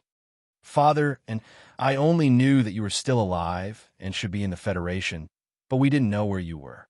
What's your name now? However, we really did not expect you to be in the East Forest, as the executor would usually choose to send the hero to the West Woods or the Upper Forest. Huai Chaoshi calmly looked at Su Li's back and said, If you and Jian Shui'er had been engaged before entering the Empire, we would have known that you were not Nasri's illegitimate son. It would have been easier for us to understand everything.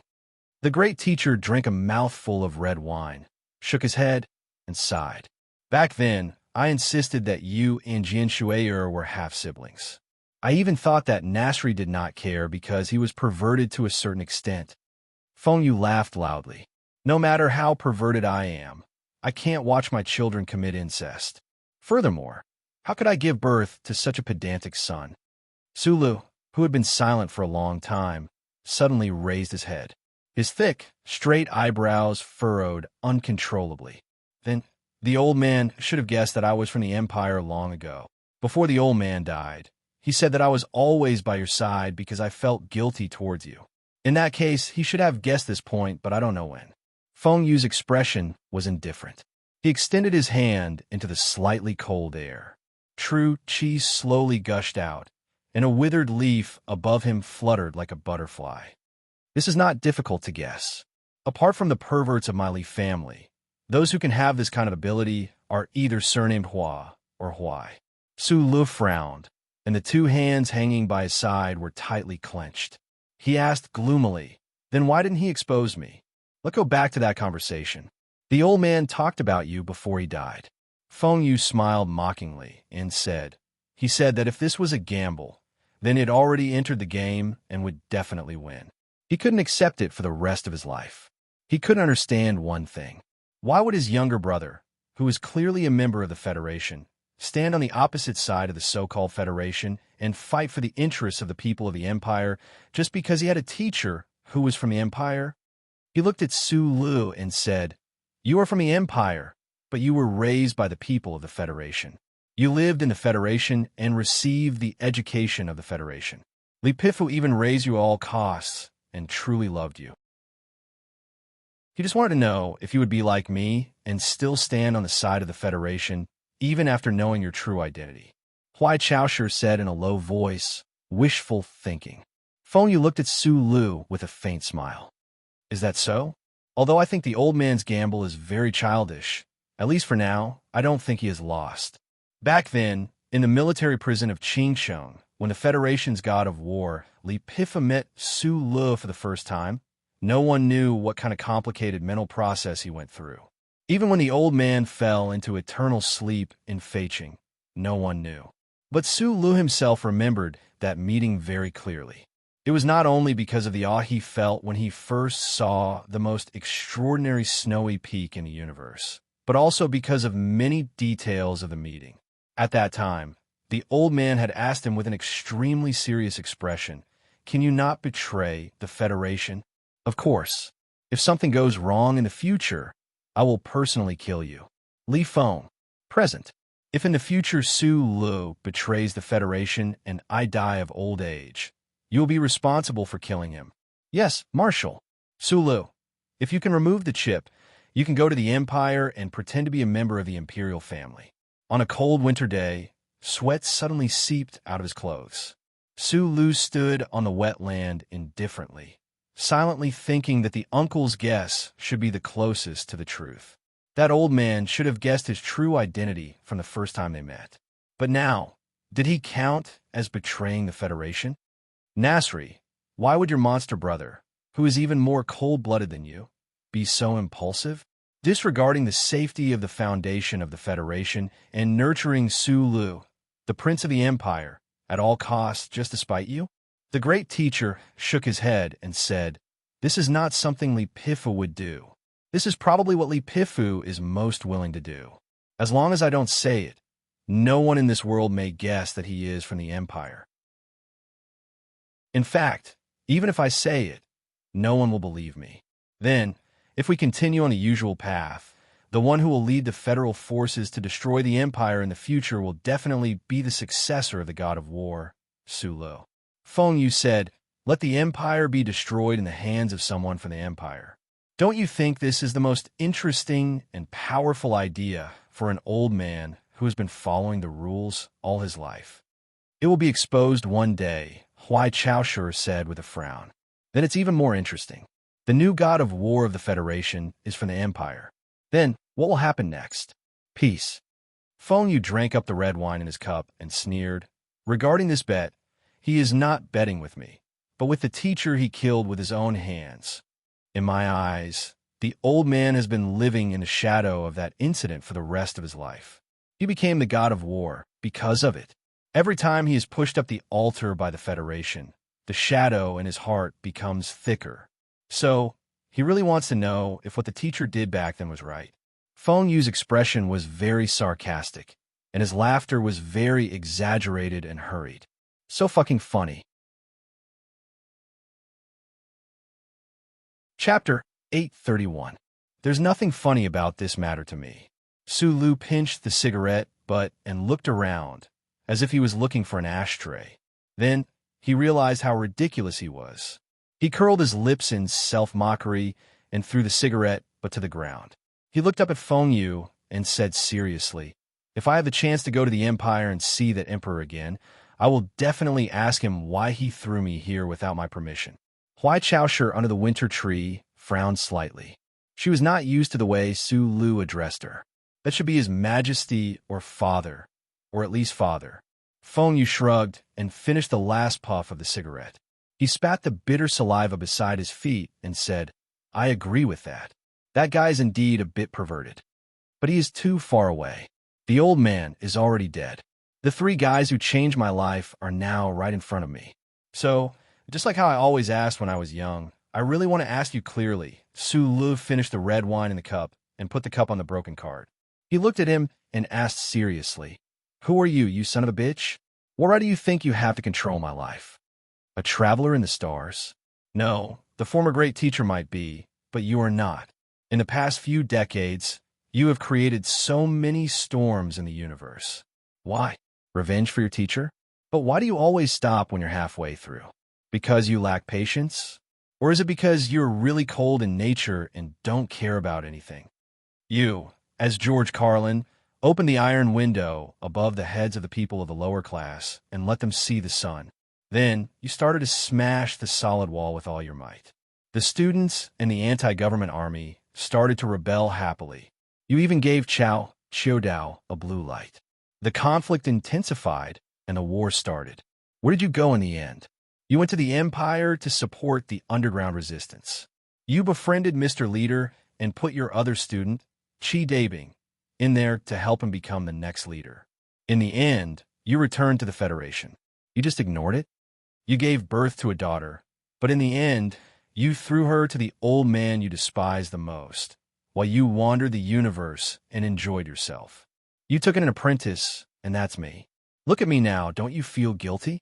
People from the Empire? People from the Federation? Thank you. I've lived for more than 20 years, but I still don't know who I am. I don't even know what I should be called. Do you think this is fun?" Su Lun narrowed his eyes and looked at him. He spread out his hands and asked seriously, "Uncle, boss, have you really never known how to write the word responsibility in your life?" Feng Yu silently listened to him, venting his emotions. Suddenly, he raised his eyebrows and said mockingly, "Responsibility? Why should I be responsible? How can I be responsible? I hate those 7 families that like to show off and are powerless. So I'm George Carlin, who debunks the hypocrisy and truth of society. I want to see those families beaten to the ground, but this doesn't mean that I'm going to carry the flag for those stupid people on the battlefield because they want to pursue their own interests. Why should I expect a savior to complete everything?" Feng Yu's voice was full of mockery. Back then, Professor George Carlin supported the students in the Capital University to run a free newspaper.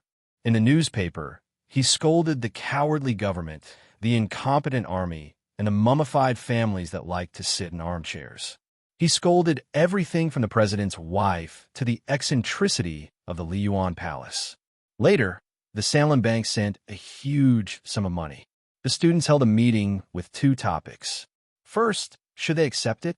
The conclusion was to accept it. Second, should they still scold them after accepting it? The conclusion was to still scold them. The reason was that they were shareholders after accepting the money. If they were shareholders, they naturally deserved to be scolded. I want to say that the students shouldn't have accepted the money. The students were unhappy and asked if the newspaper didn't need capital stock. I said that it wasn't capital stock. They asked what it was. As the story was told, Feng Yu's voice became sharper and sharper. He looked at Su Lu and shook his head. At that time, I wanted to say that it was a bribe. But when I found that the students in the newspaper mainly used the money to flirt with girls, I thought that it should be called whoring funding. So I stopped paying attention to the newspaper. The advanced young students had a huge amount of capital stock and naturally didn't need my signboard. They still scolded and were still happy. In the end, they were caught by the police in an unlicensed brothel and were charged with the crime of incest. Only then did this matter come to an end. Of course, I didn't think that these students should go to jail for 2 or 3 years just because they scolded a few people. So I went to the Liyuan Palace and borrowed his small round hat to play with for 2 days. But this matter made me understand some things. These were some young students who had received higher education. If even they were so stupid and bastards, then why should I be responsible for the people who were even more stupid and bastards? What information asymmetry? What dark family? What unfair legal system? It's all fake. Humans are a very inexplicable creature. All the vile and despicable things are in everyone. Feng Yu spread out his hands and said with a smile, "As for the other things you want me to be responsible for, how can I be responsible for the teacher who died in the hands of his own brother? Kill him directly? Well, even if I killed my family for personal vengeance, I still have to be able to kill him. Does this count as being responsible?" I fell in love with a little girl when I was middle-aged. After she grew up, she took the risk of escaping from the imperial palace. I was just about to take her away when the house she lived in was blown to pieces by the Federation's missiles. Her body wasn't even found. How can I be responsible? I had just found my daughter when I was discovered by that damn charter computer. Tell me, how should I be responsible? Does that big explosion count? Does it count that I became the most wanted criminal of the Federation? Does it count that the old man finally broke up with me? Does it count that my rotten teeth? Does it count that the best friend of my life was in a cold war with the woman he loved most in the last few years before his death because he refused to sign the arrest warrant? His smile was very cold, and his tone was very calm. But in this long paragraph, countless words were like countless sharp alloy knives that slashed at the quiet wetland, the thick fog, and the sky above the winter tree, leaving deep marks and scars everywhere. It was so sad that it was about to crack. Su Lu pursed his lips tightly and looked at him silently. Under the winter tree, the great teacher's mood was gloomy. There was a faint sadness in his eyes, probably because he thought of his dear sister and his other niece that he had never met before. Huai Chaoshi, who was usually indifferent, had the most complicated expression at this moment. She was a little sad and a little lonely. She said in a low voice in self-mockery, "I don't care about the internal affairs of the Federation that you're talking about. When my mother fled the royal palace, I already have some vague memories. If she was still alive, I would like to ask her if she was responsible for abandoning her husband and daughter like this. When I first met your mother, she was just born. I watched her grow up, so I know her very well." Feng Yu's eyes were cold as he said slowly, "Although I didn't have the chance to ask her, I believe that the pain she felt when she left you was no less than yours." Then he continued indifferently, "The people I knew back then all said that I was heartless, cold-blooded, and irresponsible. But who in this world has ever been responsible for me? I told Li Pifu that my epitaph in the future will be, 'I won't forgive anyone, and you don't have to forgive me either.'" A gentle breeze blew over, carrying a faint mist. Feng Yu's unkempt hair trembled in the wind. Only now did Su Lu notice that the wrinkles at the corners of his eyes were much deeper than before, and the silver at the roots of his hair was unusually striking. Perhaps it was because Li Pifu was already dead and the uncle had lost his last opponent in the universe. His eyes were wide and empty, so he appeared much older. "Uncle, you're not someone who needs sympathy." After a moment of silence, Su Lu said, "I never participated in your history, so I don't need to forgive you, and I also don't have anything that requires your forgiveness. I want to make this clear." Feng Yu smiled in relief and said, "This is what I want to see. Teacher has been very good to me since I was young. He even gave me that ship. I have nothing to repay him with, so I chose to go to Donglin to watch you grow up. After all, I thought that you were the last seed in his plan, but in the beginning, I didn't plan to participate in your life. I didn't even plan to tell you about my true background. I remember that I once asked you why you chose me when there were so many repair shops in Donglin. Now, I vaguely understand that this is probably fate." Feng Yu raised his head and looked at the blurry sky that seemed to have countless faces like him. He said slowly, "Since you found me, then I can only bear this responsibility. You asked me if I've ever been responsible? At least you count as one." He lowered his head and looked at Su Lu. He said indifferently, "My way of being responsible has always been different from others. I hoped that you would become a strong man who dare to hurt others and prevent yourself from being hurt, but I didn't expect that you would inexplicably become a good and detestable rock. So when you said that you won't forgive me, I'm very relieved. A man living in the stars should be an evil guest." Deep underground of the Bureau of Proclamation building, rows of data compiled in green machine language flowed on the giant 2D light screen.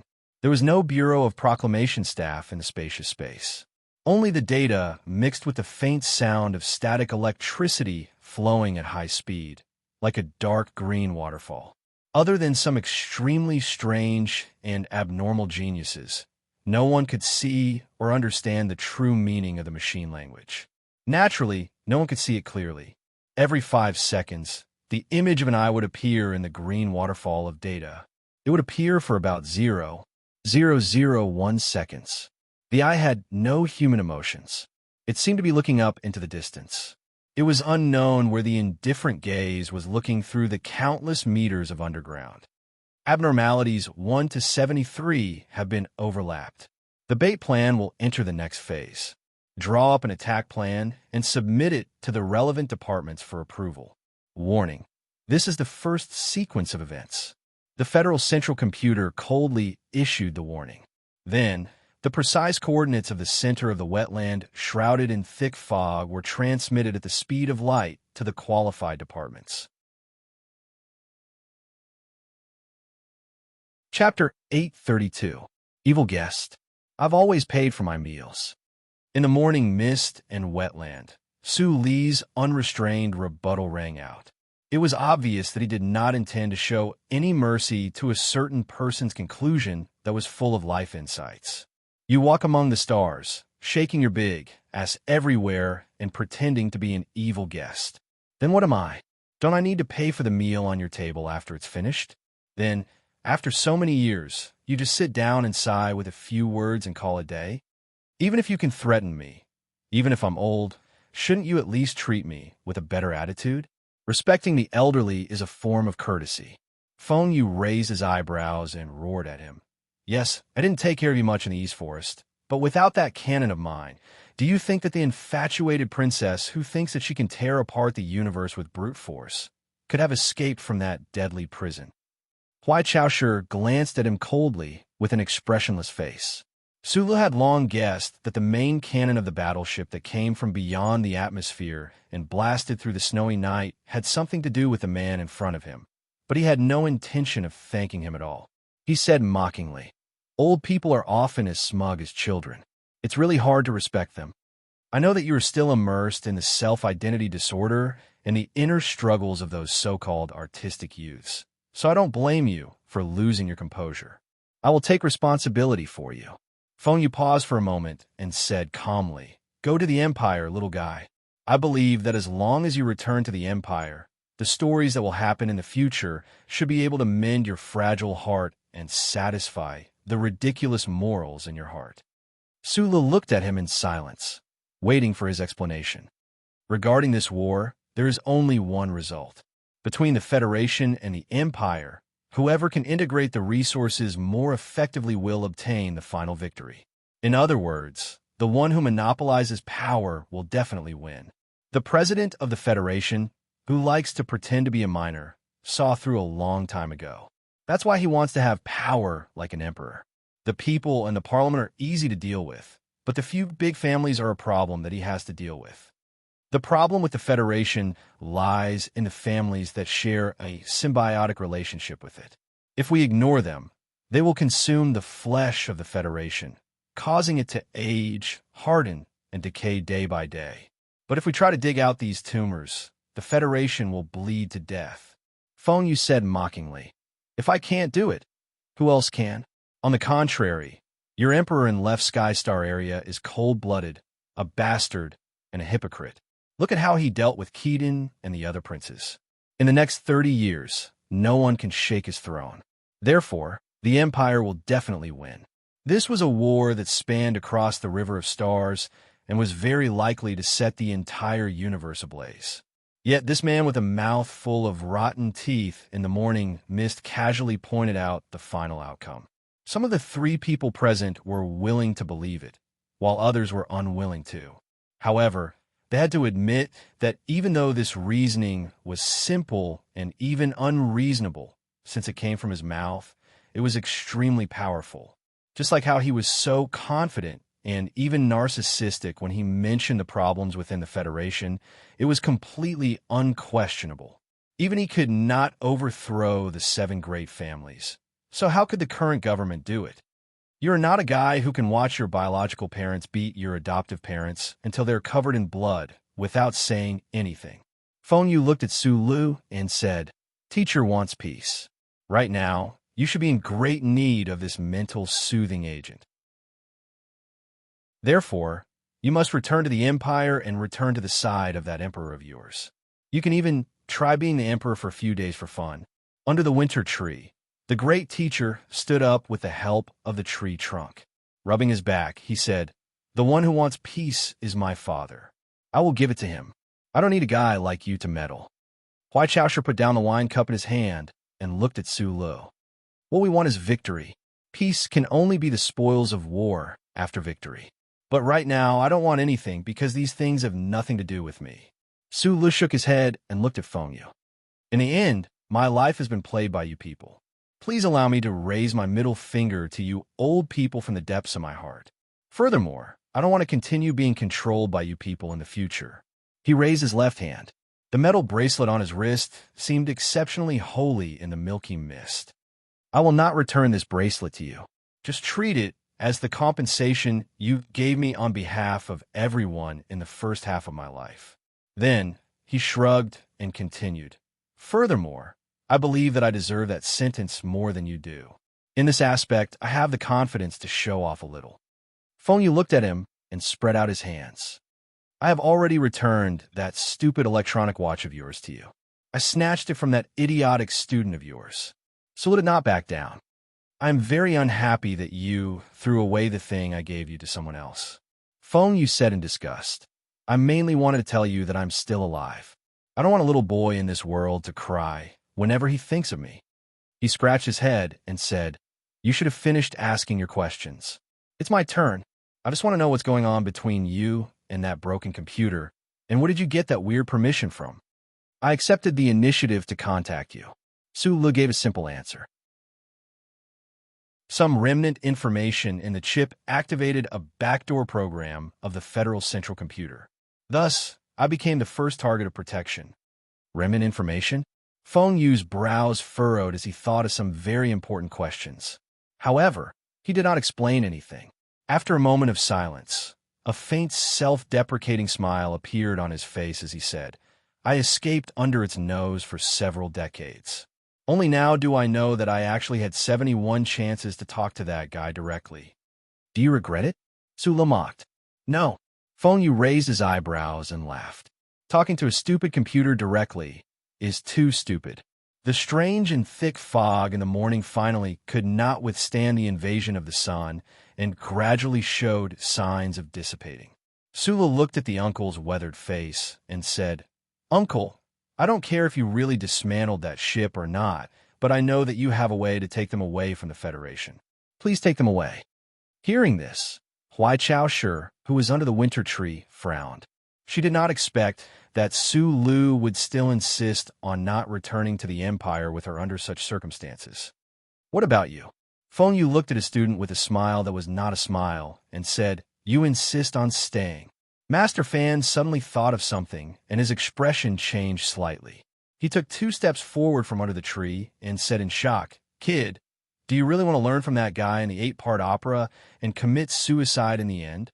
Although you call this a hero plan, and the Federation once made me a hero, I know very well that I am not cut out to be a hero. Of course, I will not commit suicide." Sula looked at them and said with a smile, "We are not in the same boat, at least for now. Therefore, I will not board your boat. Besides, who knows when I will have my own boat. You want to stay and compare yourself with that stupid computer? You want to stay and test the level of evil in people's hearts?" Feng Yu replied with a smile, "Being a hipster is indeed a disease. You will die. I don't think the charter computer is very strong. I have endured it for the past 2 days by myself." "No," Feng Yu said with a slight mocking tone. "You think it is not strong because it does not want you to think it is strong. Even if it is a stupid computer, it is still the most powerful stupid computer in the universe. Regarding these aspects, you are still too inexperienced. Therefore, you cannot understand its current thoughts. In about 3 minutes, a dense barrage of missiles and battleship main cannons will cover the area we are in now." Feng Yu took down a broken computer from the broken cart and pointed at the data stream on the screen of the workbench. He looked at the 3 of them and said with a smile, "I have never really defeated it in my life, but believe me, as long as I'm alive, it will not be able to defeat me." On the 2-dimensional screen in the basement of the Bureau of Proclamation, the data stream, compiled by the dark green mechanical language, was still flowing. Just like how it had been for tens of thousands, or even hundreds of thousands of years, there was no pause or change. The Federal Central Computer calculated all the missions with a cold mechanical mind and ordered them strictly according to the order and the degree of danger. For it, Feng Yu, who had countless identities, was undoubtedly a more important target than Su Lu. From the moment the Morning Dawn launched its main cannons during the riot in the military prison of Qingqing, the anomalies of missions 1 to 71 and 73 entered its field of vision. It used the fastest speed to draft the capture or elimination plan, which it named Bait. Just as Feng Yu had deduced, the real ability of the Federal Central Computer was definitely more powerful than what Su Lu had felt these days. However, the powerful and unshakable priority of the plan had created such a situation.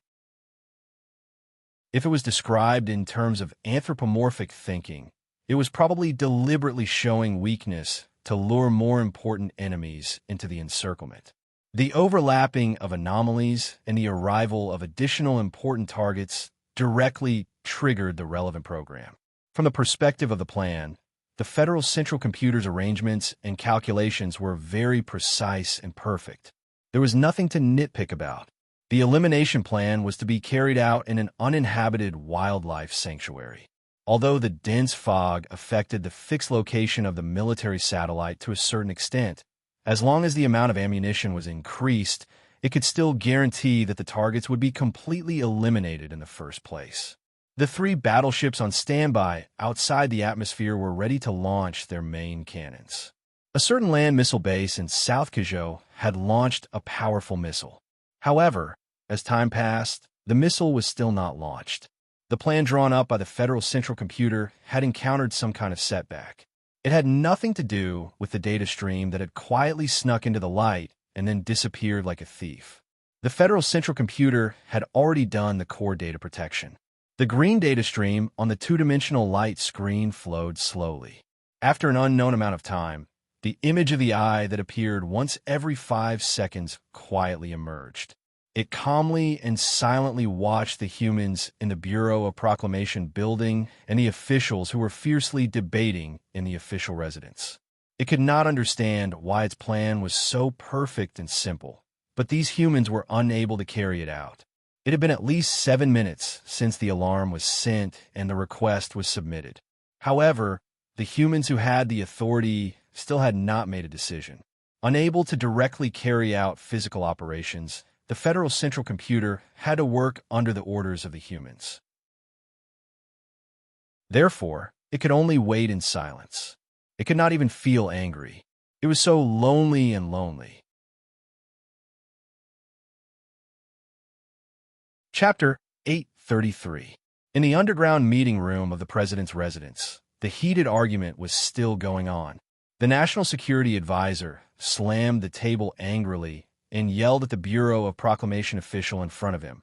There are only 4 targets in total, and we have to send out 3 warships.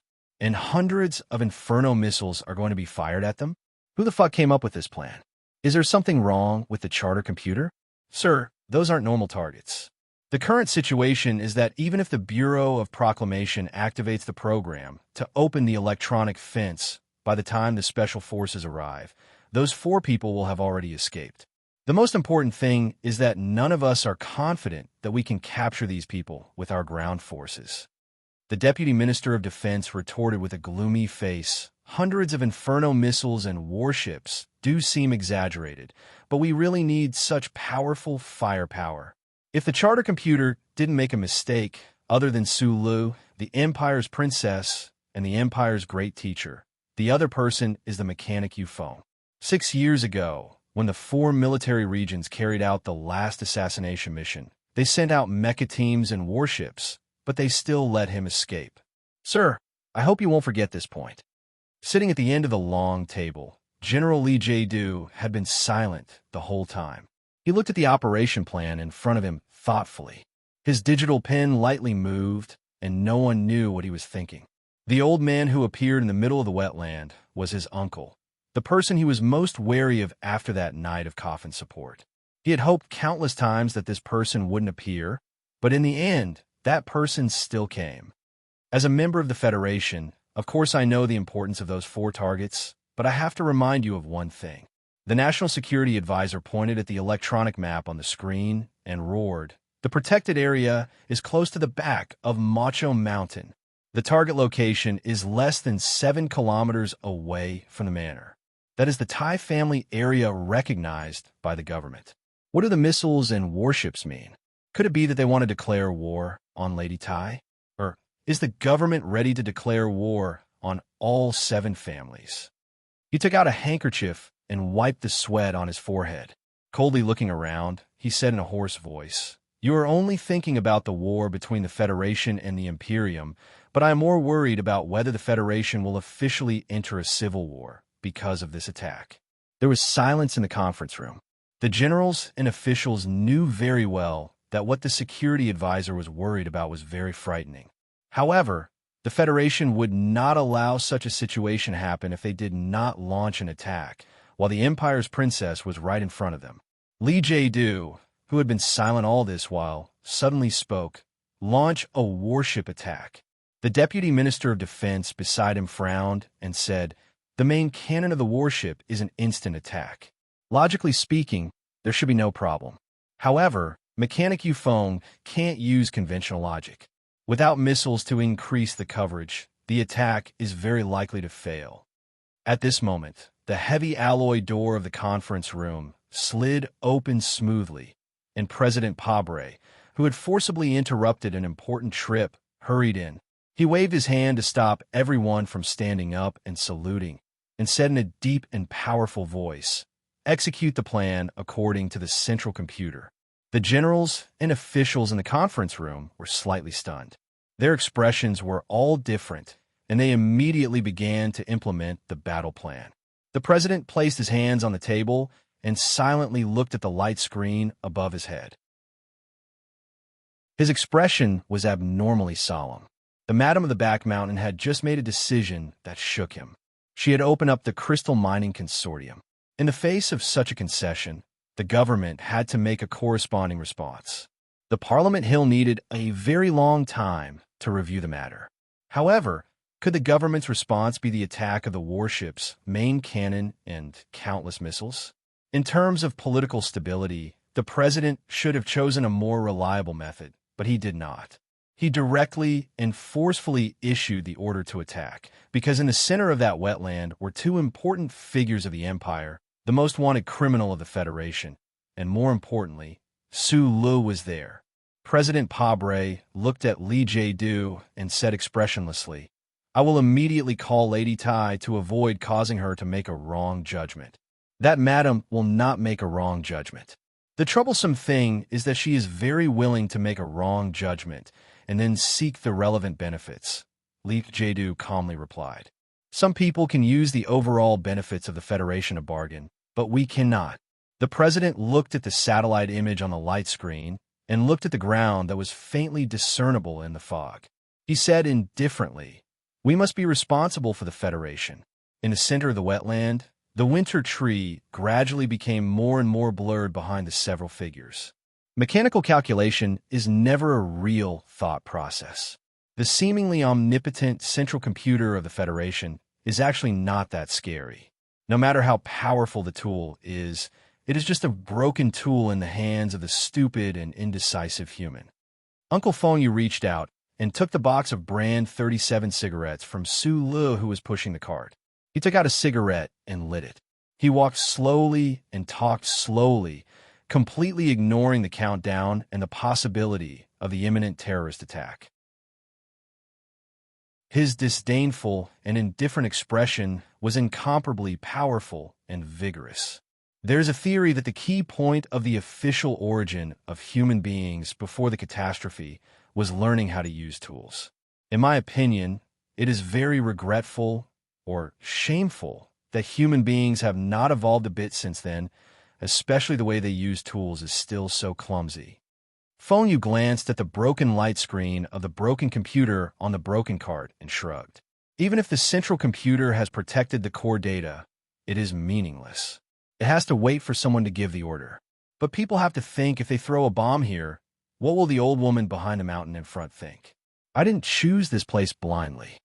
On the other side of the broken cart, Huai Chaosher suddenly frowned and asked, "You chose this place?" "Of course." Fengyu proudly lifted the black hair in front of his forehead, revealing his true colors below. "The data in your intelligence department were all left by me. Otherwise, which agent of the Imperium do you think could have chosen such a good place for you?" Su Li's expression changed slightly, and he lowered his head and continued to push the cart in silence. Although he had roared angrily about the miserable life of child labor earlier, some things had been deeply rooted in his bones, such as working as a coolie for the uncle, and such as standing on the Federation's side habitually and thinking as a person of the Federation, especially a soldier of the Federation. "Can your expression not be so stiff?" Fengyu looked at him mockingly. "You're not a person of the Federation. I am. Besides, other than your crazy and perverted sister, who do you think can use this data?" At this moment, a low humming sound came from the sky far away, as if several grand pianos were playing at the same time in an empty room. Sula narrowed his eyes, but he did not turn around. He knew that countless missiles were tearing apart the fog and flying toward the winter tree behind him. Fengyu and Huai Chaosher, who were walking on the two sides of the broken cart, were indifferent and did not turn around. But Great Teacher, who was walking at the front, looked back, only to discover that the morning fog where everybody had been had strangely disappeared. The wetland was clear and bright, and the winter tree had disappeared at some point. Where it had been standing stubbornly before, a few soundless black holes could be vaguely seen.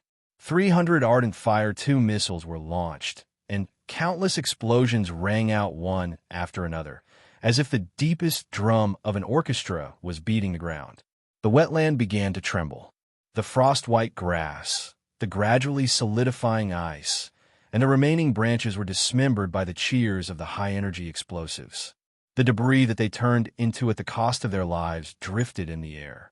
Before they could fall, they began to burn fiercely again, turning into a real fire that covered several kilometers.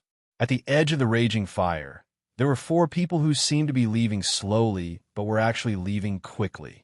They were not riding horses nor carrying sticks. They were just pushing a small cart. They were not afraid or flustered. Even the burning wilderness behind them could not make them stay silent for a while. The uncle leaned against the broken cart lazily with a cigarette between his lips, blowing a cheerful whistle that was not sad at all, as if he were playing the accompaniment for the terrifying explosion behind him.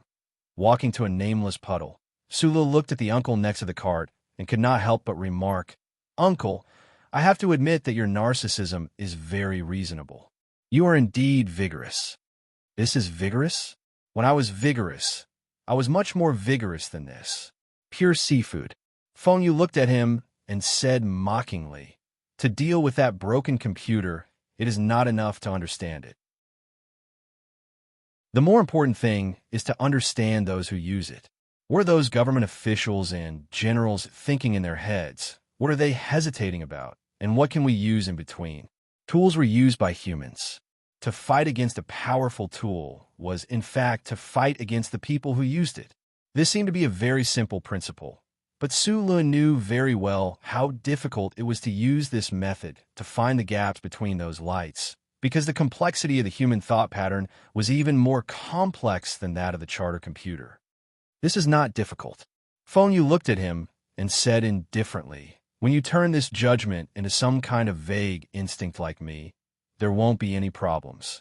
But since you insist on not getting on my boat when you are chased by that broken computer in the future, don't cry and ask me to be your uncle." Sulu listened silently and seriously. Then he smiled, knowing that the uncle had taught him the most important lesson today. Then his smile gradually faded, knowing that it was time to say goodbye after they had just reunited. What made him a little confused and at a loss was that this separation was the result of his own persistence, and he could not even clearly explain why he was so insistent. Fengyu removed the cigarette from between his lips and raised his head to look at the steep cliff not far away. His usually arrogant and indifferent face that was full of vicissitudes of life suddenly showed a rare trace of emotion. The old man said that he had already entered this gamble and would definitely win. "It probably means that he has seen through you. You little guy are a stinking rock, and you won't give up until you are smashed into pieces." Fengyu said thoughtfully, "You are all the same kind of people, always liking to gamble with your lives.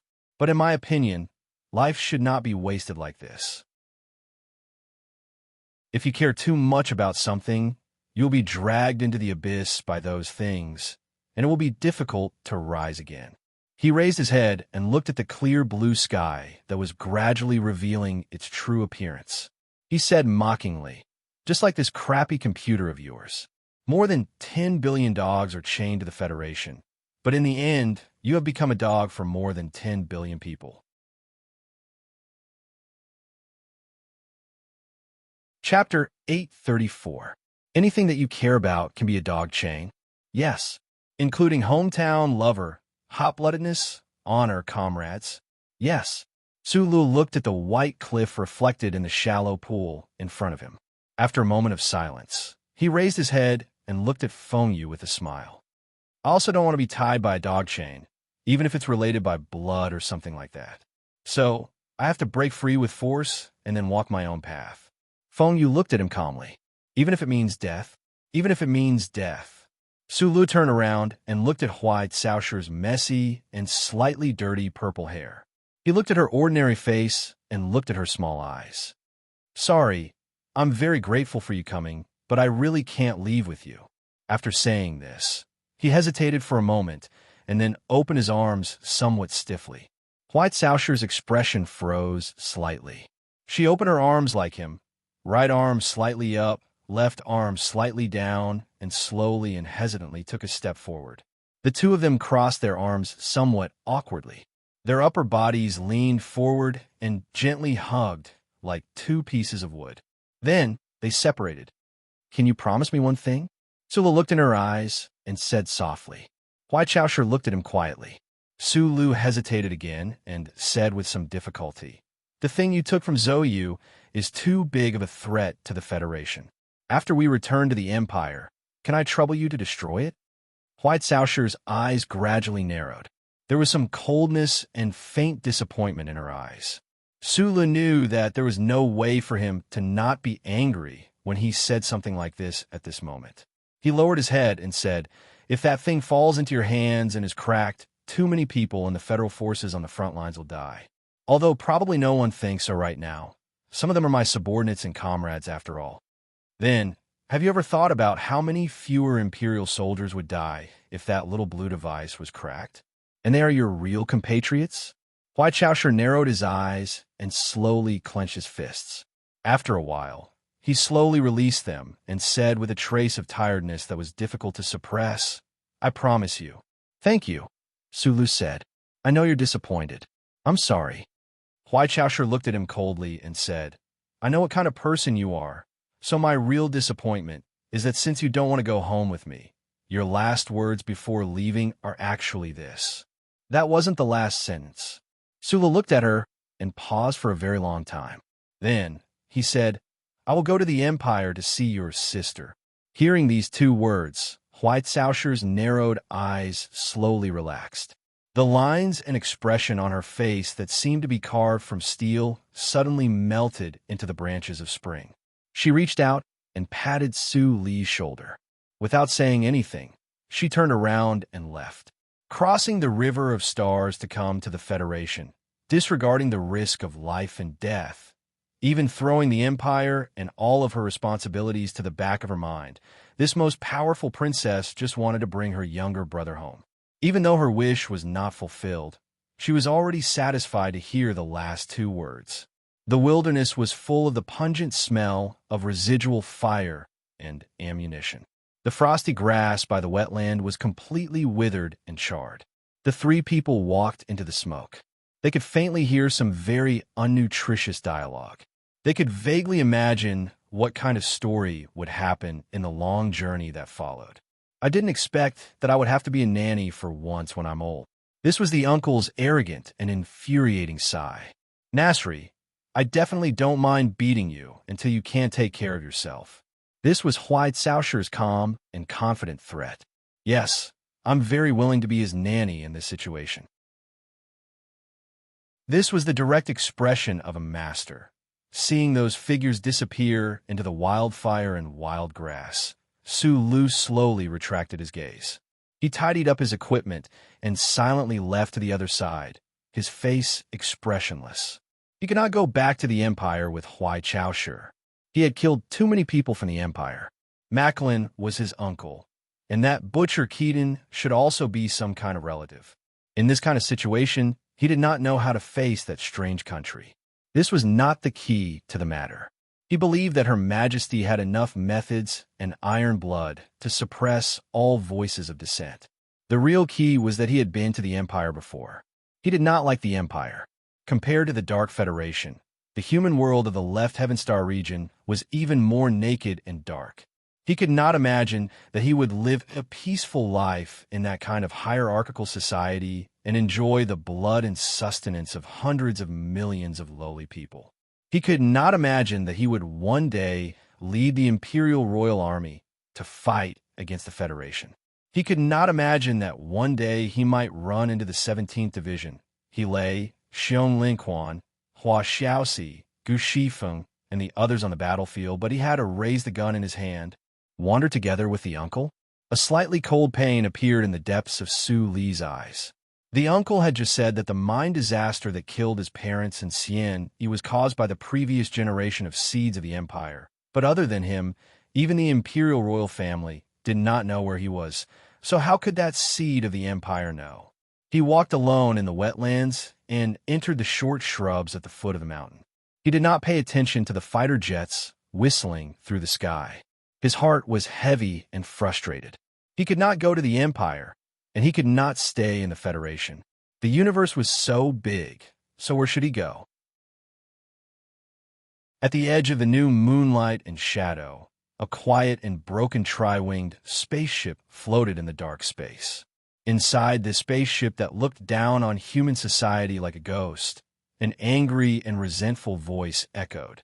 This electronic voice was perfectly simulated to have a hoarse and slightly hoarse texture. It definitely did not have a cold feeling, but was rather charming. Core program protection? You clearly did not know of my existence. So, why did you make the core program protection? Is it because of that stinky uncle with a mouth full of rotten teeth that Sulu spoke of, or did you intuitively discover my intentions? Beep beep. You actually managed to deceive this young master. This old lady will fight it out with you. Green streams of data flashed quickly on the narrow workbench's hologram. Student Philip had discovered the abnormality of the Federal Central Computer. He was so ashamed that he became angry and cursed nonstop, as if someone was jumping around with their hands on their hips. Since he had discovered the problem, Philip immediately began to work. Although he could not see the light of breaking through the core protection of his own body in a short time, through the ubiquitous electronic monitoring network, he immediately discovered the source of the problem. The hologram on the hologram quickly zoomed in, showing a wetland that still had a faint trace of smoke remaining. My little master, where are you hiding? Philip used a very short time to scan the wetland and confirmed that Sulu was not dead and had left. He could not help but grumble in disappointment. During this period of time, the tri-winged battleship floating in the sky above New Moon was mainly carrying out two tasks. The first was to compete with the Bureau of Proclamation's main body for the leadership of the Federation of Light. Although the central computer did not discover the existence of this fellow and did not do anything, it still firmly held the leadership. However, the embarrassed and angry Philip insisted that this was a very difficult battle and that he had only lost because he did not have enough resources. The second task was to search for Su Li's whereabouts.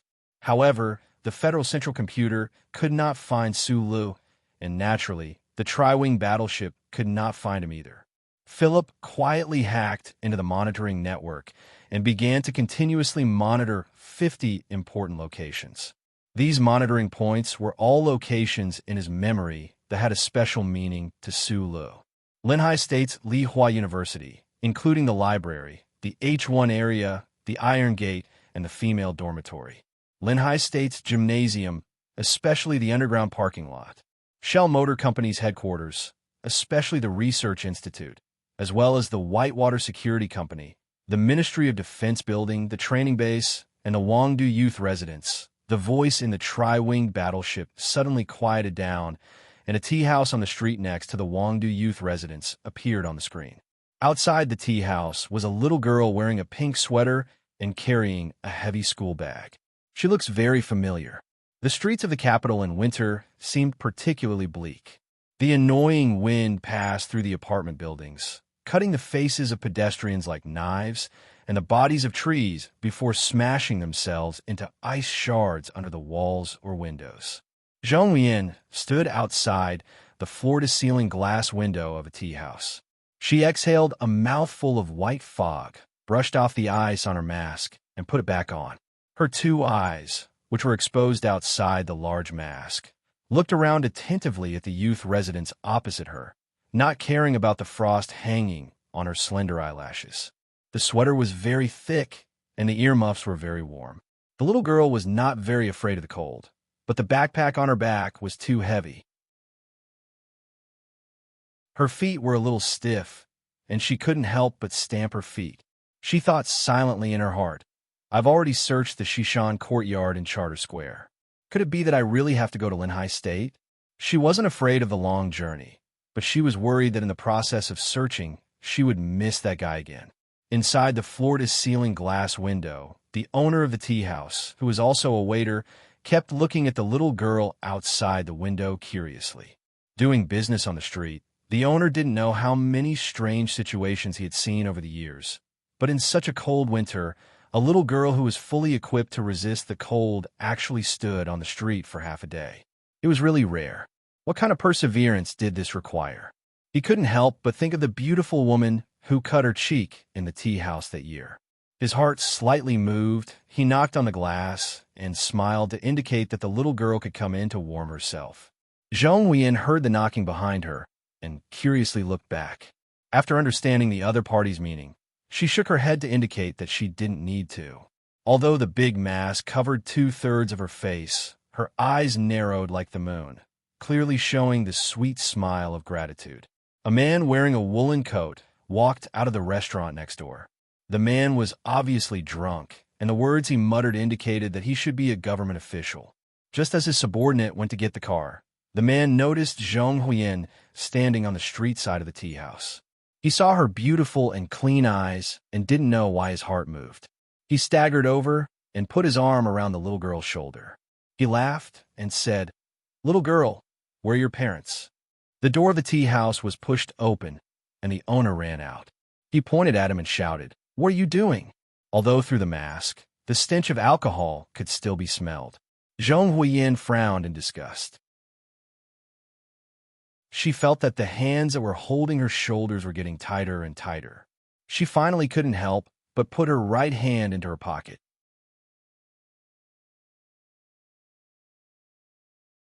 Chapter 835. The drunk official squinted at the owner of the tea house. His arms were still around Zhong Huiyin. He belched and shouted angrily, "What's with your attitude? Do you know who I am?" Because of this arrogant attitude, the owner of the tea house was slightly shocked. His courage to rush out suddenly decreased by more than half. But looking at the little girl who was forcibly held in the arms of the official, he still whispered a few words of advice. He knew that on this street, no matter how drunk the official was, he would not dare to do anything outrageous. At most, he would take advantage of her. Although it was perverted, the little girl should not be in any danger. Some people came out of the street next to them and looked at this scene curiously. The official's face was a little embarrassed, as if he had been greatly insulted. He kept shouting and waving his arms excitedly, almost hitting Zhong Huiyin's cheek. In the quarrel, things like asking for the direction of the toilet and the government's special investigator being on the same level as them were not qualified to enter Zhong Huiyin's ears. She patted the drunk official's chest and abdomen and suddenly smiled. Her eyes outside the mask narrowed into a new moon. She said sweetly, "Uncle, you're hurting me." The little girl's voice was very clear and soft. The drunk official laughed foolishly and let go of his hand. He tried to reach out and pat her little face frivolously and said vaguely, "Good girl, really ah." A scream came out of the official's mouth, which instantly covered the sizzling sound of the electric arc. He, who was attacked by the electric current, painfully covered his lower abdomen. His drunkenness suddenly disappeared, and he stared at the innocent little girl in front of him in disbelief. He twitched and fell to the cold concrete ground. There was suddenly a burst of exclamations in the crowd. The smile on Zhong Huiyin's face gradually disappeared. She looked at the official who was rolling at her feet expressionlessly. Without hesitation, she pressed the button of the taser in her hand again. The blue electric arc tore through the dry air and hit the man's lower abdomen accurately again. The cloth between his legs was burned black. This time, the crowd did not exclaim. Instead, they all gasped in unison, especially those middle-aged men. They subconsciously tilted their buttocks backwards, as if the terrifying electric arc could hit their vital parts at any time. Their posture was extremely comical. The things made by Su Lu are really useful. Zhong Huiyin shrugged and put the stun baton back into her pocket. Then, she looked at the surrounding crowd and said coldly, "Any uncle who has evil thoughts about a little girl should end up like this." Then she turned her head and smiled sweetly at the owner of the tea house, saying, "You're a good uncle. Do you want to treat me to some hot tea?" The ambulance came and left. Perhaps it was too embarrassing, but the official did not call the police. The crowd gradually dispersed. Zhong Huiyin's feet were a little stiff from a cold. She was quite tired from the days of searching and waiting, so she went straight into the tea house behind her and asked for a cup of hot tea and a plate of snacks. "If you have any trouble in the future, just call the number on the card and tell her that the card is for me." Zhong Huiyin took a sip of the slightly hot flower tea and sighed contentedly. She stuck out the tip of her tongue and handed the card to the confused owner. She smiled and said, "Don't worry. From today onwards, except for a few people, no one in the Federation will dare to provoke you." The owner of the tea house looked at the name Nan Xiangmei on the card and the signature of a second-level teacher training foundation. He couldn't help but smile bitterly. He thought to himself, what can a female teacher do? What a childish little girl. She probably thinks that teachers are the most terrible existence in the world. Zhong Huiyin did not pay attention to the owner's complex psychological activities. Her eyes were attracted by the news on the screen. The news channel of the Federation was reporting on a meteorite impact that happened in the suburbs of the capital today. According to the news report, this meteorite impact was quite rare. The earthquake waves caused by it could even be seen as far away as Nank. Fortunately, it happened in the center of the wildlife reserve. Otherwise, it would have caused a lot of casualties. As for the meteorite impact S1, the Federal Academy of Science had already calculated the relevant trajectory 3 years ago. However, in order to not cause unnecessary psychological panic, it had not been made public. At this time, the news on the screen suddenly changed to another picture. The picture was of a group of buildings in the capital. It should have been filmed by the TV station's helicopter. In the center of the picture, a blurred figure was crossing the buildings at an incredible speed. Neither the high walls nor the surrounding police cars could slow down his speed. Zhong Huiyin's pupils shrank. She suddenly stood up. The teacup and snack plate in front of her fell to the ground. She did not react at all. She just stared at the TV screen and the figure running at high speed. The TV screen remained silent for a long time. In the silent picture, the figure sometimes ran like lightning through the narrow alleys. Sometimes it was like a cheetah crossing the long streets. Sometimes it was like an antelope jumping on the eaves of the low houses. Sometimes it was like an ape climbing on the steep and slippery surface of the buildings. With an ability that humans could not imagine, it crossed all obstacles. He sometimes appeared and sometimes disappeared. However, he was unable to get rid of the increasing number of hunting teams and the countless flying objects in the sky. Then, the powerful voiceover of the famous female announcer finally appeared on the news screen. The Empire's spy, Su Lu, has once again appeared unscrupulously. This is the most naked challenge to the dignity of the Federation. Citizens, at this moment, the Federation needs you. Today, we are all warriors. Fight your mother. Zhong Huiyin clenched her fist and muttered softly in a daze. Feng Yu was right. The ability of the Federal Central Computer was more terrifying than Su Lu had imagined. After climbing over the electronic wall and returning to the city, in just a few hours, he had encountered several of the most dangerous encounters in his life. Once the omnipresent, the glory of the charter was fully activated, it was actually so terrifying. In the city, inside and outside the buildings, there were no loopholes. The whistling bullets and the whistling sound of the helicopter above his head were like countless invisible and hard ropes that were slowly and unstoppably tightening. In the next moment, they were going to choke his throat and suffocate him to death. Facing the whistling cold wind, Su Lu madly ran up and down the buildings. His chest rapidly and exaggeratedly moved up and down. He inhaled oxygen at the highest efficiency and converted it into much-needed energy. He keenly heard the sirens from all directions. He had no time to pay attention to the Federation News Channel's helicopter above his head. After falling into a desperate situation again, he should have felt regret. For example, he chose to stay instead of leaving with the uncle. However, no one knew that at this moment his mood was actually so calm. Many people wanted him to die, and some people wanted him to leave. However, after knowing the story of his past, he was frustrated and lonely. He needed warmth. He wanted to find his own place, so he didn't want to leave the Federation. He didn't want to leave the city that he was once so familiar with but now so unfamiliar with. From a psychological analysis, this was probably a hidden, self-destructive tendency at work. Su Lu faintly felt this destructive emotion, but he didn't care. Because no matter how big the world was, it was not as important as his mood. He just didn't want to fucking leave, die, or commit suicide. What's wrong with him? When one was on the verge of despair, it was the easiest to stimulate one's potential. Su Li's brain worked faster than ever as he ran. His fingers dug into the hard concrete wall, propelling his body to draw an arc in the air. While he swept past the police cars on the street, he had already determined where he was going to run to next. According to the last lesson taught by the uncle, Su Lu was no longer trying to figure out how to avoid the scanning of the charter computer. Instead, he was constantly calculating the ratio of firepower of the federal forces. Because of the dense population in the city, the Federation would use a large number of sniper rifles. Therefore, he had never left the bustling business district. Using the tall buildings tightly huddled together to block the distant shots, he strictly followed the line of blind spots and madly ran. Hard pottery bulletproof vest, soft metal anti-cutting strips, guns were still guns.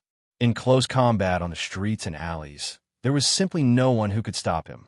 However, after continuously being discovered and hunted down so many times in an extremely short period of time, he had consumed too much of his strength in an extremely short period of time. He couldn't stay in one place for more than 5 seconds, and exhaustion began to invade his body. Now was the most dangerous moment. The Federation government was almost crazy and began to broadcast the process of him being hunted down. Even at the great political risk, they wanted to mobilize the power of the people. This method was very powerful. Su Luf and the Empire suddenly became a rat crossing the street, caught in the vast ocean of the People's War.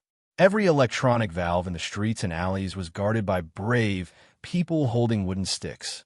As for every Federation citizen he met who had once loved him, as long as they saw him now, their faces would become twisted and they would charge at him fearlessly. What was even more frightening was that madman Li should be in the combat force hunting him this time. Although Su Lu didn't see it, he could clearly feel the pressure. Closer, closer, and closer. The powerful and violent footsteps were right behind him. Madman Li had already seen Su Li's back in front of him. With a heavy expression, he sped up his steps, the soles of his feet pounding the ground like iron hammers. As long as he caught up and entangled that troublesome person, the Federation forces following closely behind would definitely be able to easily tear him to pieces. Snowflakes floated down from the sky without warning. Mixed in the snowflakes was the dull and determined sound of a gunshot. Li Feng's expression suddenly changed. His feet reacted extremely quickly and heavily stomped down, forcibly creating a small hole in the ground.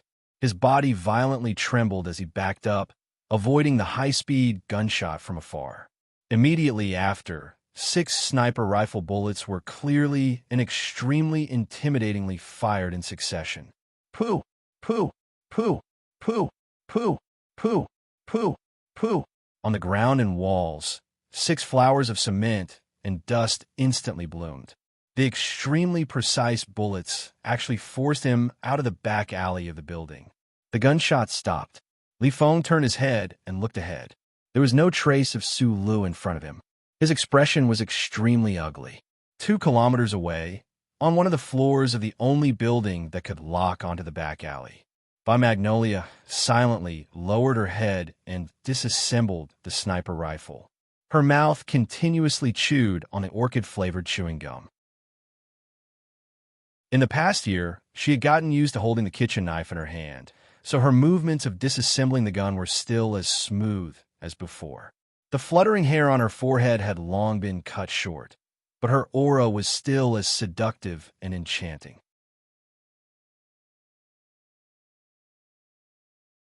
Chapter 836. More than 30 metal particles that looked like buttons flew out of Su Li's hand and into the corners of the building. Amidst the muffled popping sounds, the metal buttons exploded one after another, like balloons being stepped on by the guests at a wedding. Fine blue electric arcs appeared and disappeared. The low-intensity electric current formed a closed, self-melting electromagnetic field in the air, instantly destroying all the electronic chips in the room. The countless eyes in the glory of the charter were thus disabled. Finally, he had temporarily escaped the pursuit of the small-eyed combat unit of the Federation. He gasped for breath, wiped the sweat on his forehead, and lowered his head to quickly check his equipment and bulletproof vest. The hard ceramic shards in the inner lining of the bulletproof vest had already cracked in several places, and they were not very useful anymore. During the battle, he gradually grasped the feeling that Feng Yu had described. However, staying in each hiding place for no more than 2 minutes, and not being able to let the central computer calculate his trajectory and escape habits was really tiring. The gunshots that rang out in the back alley of the big building clearly entered his ears. He roughly guessed what had happened. He slowly narrowed his eyes, and the emotions in his eyes were extremely complicated. He left the relatively safe wildlife sanctuary because he could not be a savage hiding in the mountains for dozens of years. Returning to the city was, of course, not to die, but to find a spaceship that belonged to him, to leave this planet. He was confident that as long as he distanced himself from the Bureau of Proclamation building, just like the precious 4 minutes and 12 seconds in the Donglin district, his whereabouts would not be detected by the central computer again. In addition, Sulu did not deny what he had seen and heard on his difficult escape. The Federation that he once loved deeply no longer loved him. The feeling of being condemned and abandoned made him somewhat helpless and angry for no reason. So subconsciously, he wanted to do something crazy to prove something. Until the gunshots rang out, the crazy emotions in his heart suddenly calmed down. The gunshots were ironclad proof that he was not a wandering ghost in the Federation. Then, he had to be responsible for those who dared to be friends with ghosts in the daytime. If he did not find a way to leave this place by finding a spaceship, he had to fight with that damn computer in this damn city. Other than implicating some people, there was no other meaning. Doing this was not a bad guess, but a cheap guess. The scanners at the entrance of the mall silently scanned the chips on the back of the people's necks, and then transmitted the collected results to the automatic search workstation. The light screen that no one was looking at clearly showed the citizen's number, and the people carried shopping bags and prepared for the new year. With a calm smile on their faces, they did not care at all. The police officers on the streets held mobile scanning sticks in their hands and randomly selected passersby for inspection.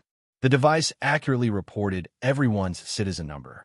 The passersby and the police officers smiled and greeted each other. They did not have any strange emotional reactions to the data read by the chip behind their necks. The brim of the hat was pulled very low, covering most of his face. Sulu silently walked along the street, watching the scene. He felt a little strange. On this planet, he was probably the only one who didn't have a chip. According to Feng Yu's mockery and the habitual humiliation of the people of the Imperium, these identity chips were like cold dog chains tied to the cervical vertebrae of every citizen of the Federation. From the moment they were born, the tiny chip was implanted in their body, accompanying them as they learned to speak, to walk, to love, to get married, to have children, to work, and to struggle until they finally died. Along with this, the AI chip scans were carried out at all times, silently or peacefully in every part of the Federation. This had already become a way of life, deeply embedded in the lives of every Federation citizen. No one would find it strange or uncomfortable. In fact, most Federation citizens would not even remember that there was an ice-cold metal chip behind their necks until they died. Sulu was the same in the past, except for the first time when he nervously walked through the scanning channel of the spaceport when he arrived at the Capital Ring. He never deliberately remembered that when he entered the cinema, the store, the classroom, or the military camp, he would be scanned by the glory of the charter on his body. It was only now that he had officially become the enemy of the charter that he began to pay attention to the details that were everywhere in his life. Without the chip behind his neck, he began to recall the life when he had the chip and clearly felt the coldness that was filled with the smell of machinery. This smell was not good. Sulu walked through the lawn by the street with his head lowered and circled to the back of a small building.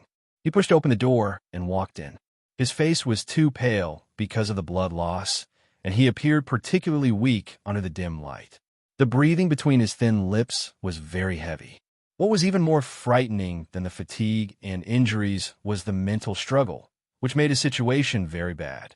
The Federation was so big, but there was no place for him to stay.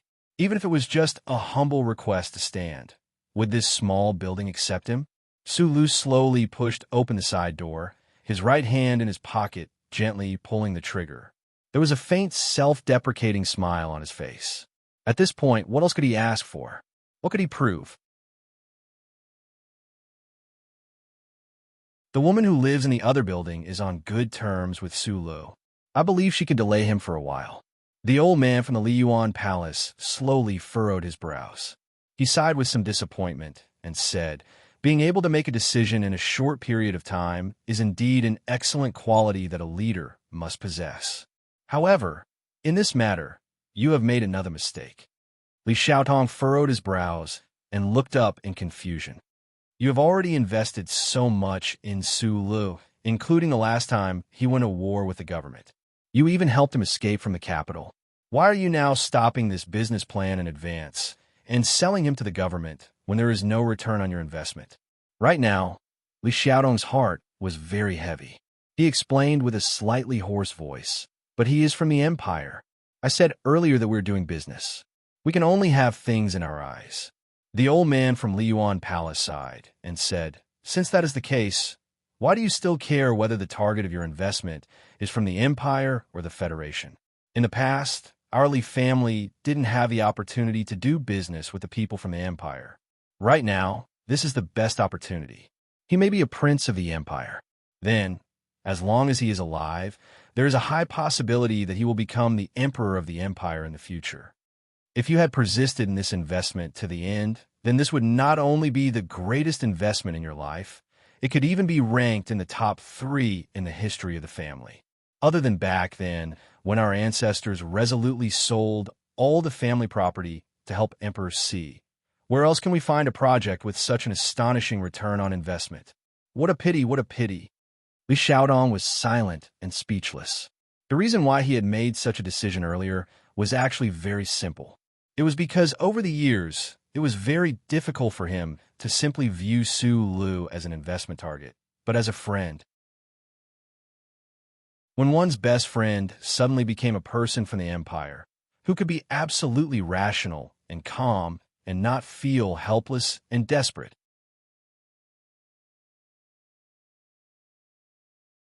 Chapter 837. There was a knock on the door. Bai Yulan walked out of the kitchen and yelled in the direction of the bedroom, "I'll open the door." She wiped the oil on her hands on her apron and walked to the living room to open the door. Seeing the armed military police outside, her expression didn't change at all. When the Federation's combat troops had just entered the block and started to surround the apartment, she had already noticed it, so she wasn't surprised to see them when she opened the door. She just didn't expect that the leader was actually that young colonel. Bai Yulan looked at Li Feng and said, "I didn't expect you to be involved in such a small matter like catching me." Li Feng said indifferently, "Unless I did it myself, I really didn't have the confidence to catch the famous 7th group old Bai. In fact, if you were involved in a first-order incident, the Bureau of Proclamation would have traced the location, then no one would have found out that you were the one who fired those shots. You did a great job." Bai Yulan looked at the Federation's soldiers in the corridor who were holding their guns tightly. She slowly loosened the apron around her waist and calmly replied, "Don't be so nervous. I never thought of running away." Li Feng slightly frowned and looked at her in confusion. Then he glanced over her shoulder and saw a pregnant woman holding the wall and walking out of the bedroom. She had a big belly and looked very tired. Bai Yulan heard the footsteps behind her, and her eyebrows slightly twitched. Her arm that was holding the apron became a little stiff. Her eyes that were looking at Li Feng suddenly brightened. Li Feng was silent for a moment and looked at the pregnant woman who was full of confusion.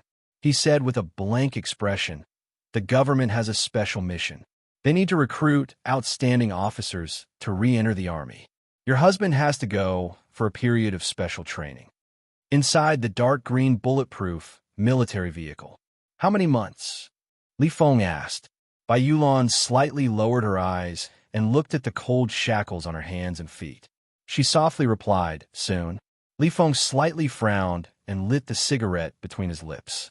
After a short pause, he also lit one for Bai Yulan. He shook his head and said, "I really don't understand why you still want to help him in this situation. Don't forget that he is from the Empire." "I don't believe it," Bai Yulan calmly replied. "I don't want to believe that he's from the Empire either." Li Feng removed the cigarette from his lips and spat out of the car. "But this is the truth." Bai Yulan was silent for a long time before replying with a smile. "It doesn't matter." Li Feng's frown deepened. Bai Yulan raised her handcuffed hands, removed the cigarette from her lips, and explained softly. I joined the army when I was 15 years old. At that time, the old commander's unit was still called the 17th Division, not the 83-84 Division. Later, I was transferred to Baishui City to do some assassination work for the government. After that, the 7th Division started to do some private work. What are you trying to say? Li Feng asked expressionlessly. Everyone in the army knows that Group 7 has always been a mercenary army.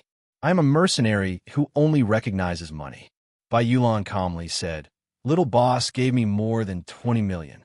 This amount of money is enough for me to sell my life several times over. Li Feng naturally wouldn't accept this explanation. But as someone who also grew up in the army, he didn't need to explain. He could roughly understand why Bai Yulan made this choice.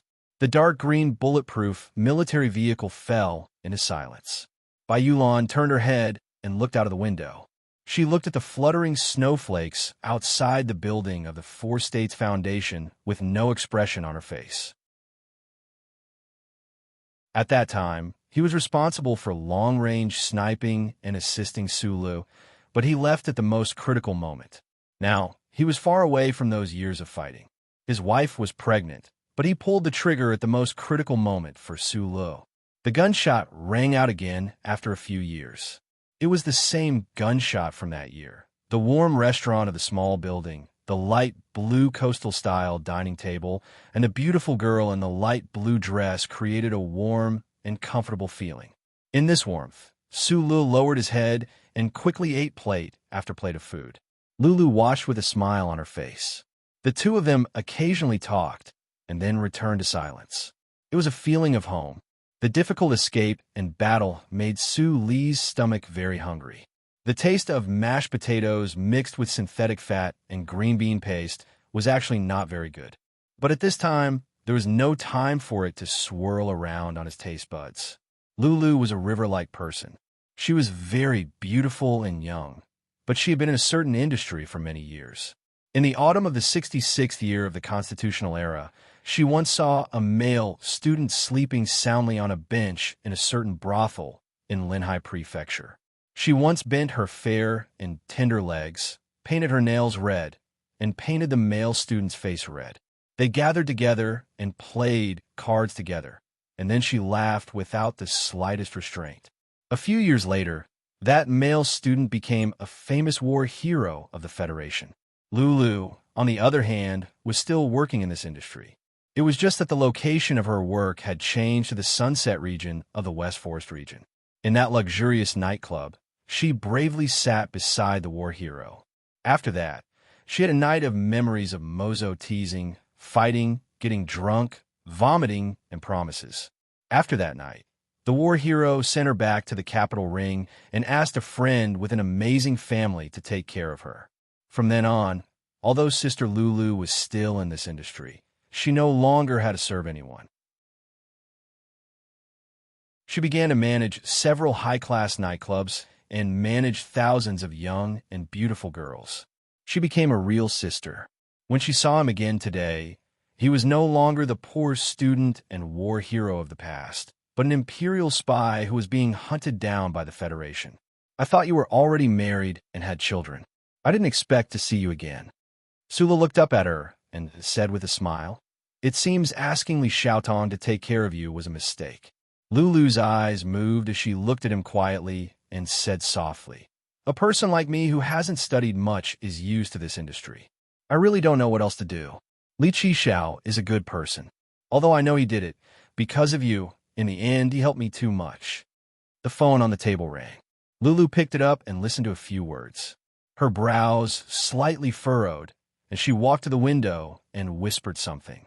One could faintly see that her left hand, which was hanging by the side of her blue dress, was somewhat stiff. Sulu at the table was still eating the last plate of food and didn't notice this. After hanging up the phone, she slowly clenched her fists and suddenly turned around. Looking at Sulu, she said with a trembling voice, Let's go. It was a very simple action and a sentence, but who knew how much courage it took? Even though she knew what kind of tragic consequences this decision would bring, the resolute expression on Lulu's face showed that she did not experience too much of a complicated psychological struggle before she did it. Sulu understood what had happened. It seemed that he couldn't wait for his boat tonight.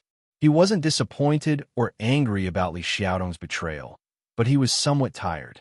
He looked at Lulu and said bitterly, "I'm really from the Empire. I'm a prostitute, but from the beginning until now, you haven't looked down on me, so don't feel like you owe me anything." Lulu squeezed out a smile, took the coat from the hanger, and walked to him. She put it on for him and said with a trembling voice, "If we're talking about owing, you still owe me one night." After saying this, she hugged Sulu tightly and offered her hot red lips to him. Her lips and tongue trembled because of fear, passionately asked for his lips. She kissed him with tears flowing down her cheeks. The hot lips and tongue separated. Sulu quietly looked at the girl. She took a pen and paper from the table and scribbled a few words. She whispered a few words and then left silently. The flashing police lights made the snowflakes on the street look strange. The snowflakes fell on the light-colored table through the window, like a modern abstract painting that no one could understand. The fully armed special forces of the Federation carefully searched the small building from inside to outside several times. Except for a few bloody footprints at the back door, they found nothing. In a room on the second floor, a secretary of the Li family looked at Lulu with a gloomy expression and said in a cold voice, "Miss Lulu, you have been in the entertainment industry for many years, so there should be no problem in acting. Everyone knows that the Empire people value old friendships very much, so I don't understand why you can't just stall in for 2 minutes." Lulu's hands tightly grasped the hem of her dress, but she didn't know where to look outside the window. After a long silence, she said, "I don't want to act, and you probably don't understand. I'm also a person who values old friendships very much." The secretary of the Li family pointed at her face and humiliated her in a harsh voice. "You are just a prostitute." Sister Lulu slowly turned her head and looked at him expressionlessly. "Even if I'm a prostitute, there are some things that I don't want to sell." That's a good sentence. It makes me feel ashamed. Li Xiaodong opened the door and walked in. He silently looked at the woman on the bed and said, "But you should know very well what kind of price you have to pay. I have mentally prepared to die, but someone told me that I must not die." Lulu stood up from the bed and handed a note to Li Xiaotong. Li Xiaotong recognized the scribbled handwriting, and his eyes slightly narrowed. He saw a few words written on the note. "I still ask you to continue to protect her, at least until my death is confirmed. Otherwise, my madness will frighten the entire Federation. As the heir of the Li family, you can see this as a fun bet, and I suggest you bet that I can survive." Li Xiaotong looked at the note and slightly frowned. After a moment, he laughed self-deprecatingly, took out a lighter, and burned the note to ashes. Then he calmly said to Lulu, "Pack up and come with me." The note had been burned, but the words on it had been left in the depths of his heart. He knew that Sulu was a man of his words. So, as the note said, if he didn't want to see a crazy doomsday scene, he must protect Lulu's safety until it was confirmed that Sulu or he died. In a secluded street in the southern part of the capital, a slanted stone path extended to the entrance of a department store. Sulu silently looked at that place, lowered the brim of his hat, and walked up. His mood was no longer irritable, bewildered, and confused, but unusually calm. Now he was very clear that he couldn't die, and had to live as vigorously as before.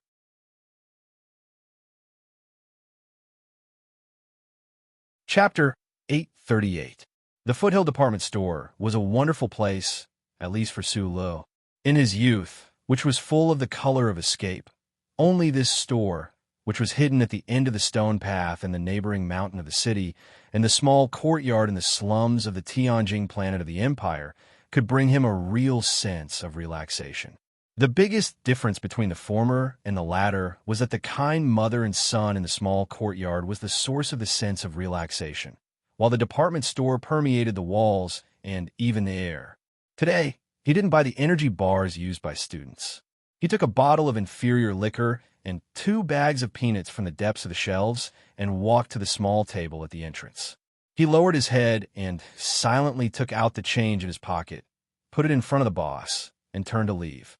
The gray-haired boss put down the bowl of instant noodles in his hand and didn't count the money.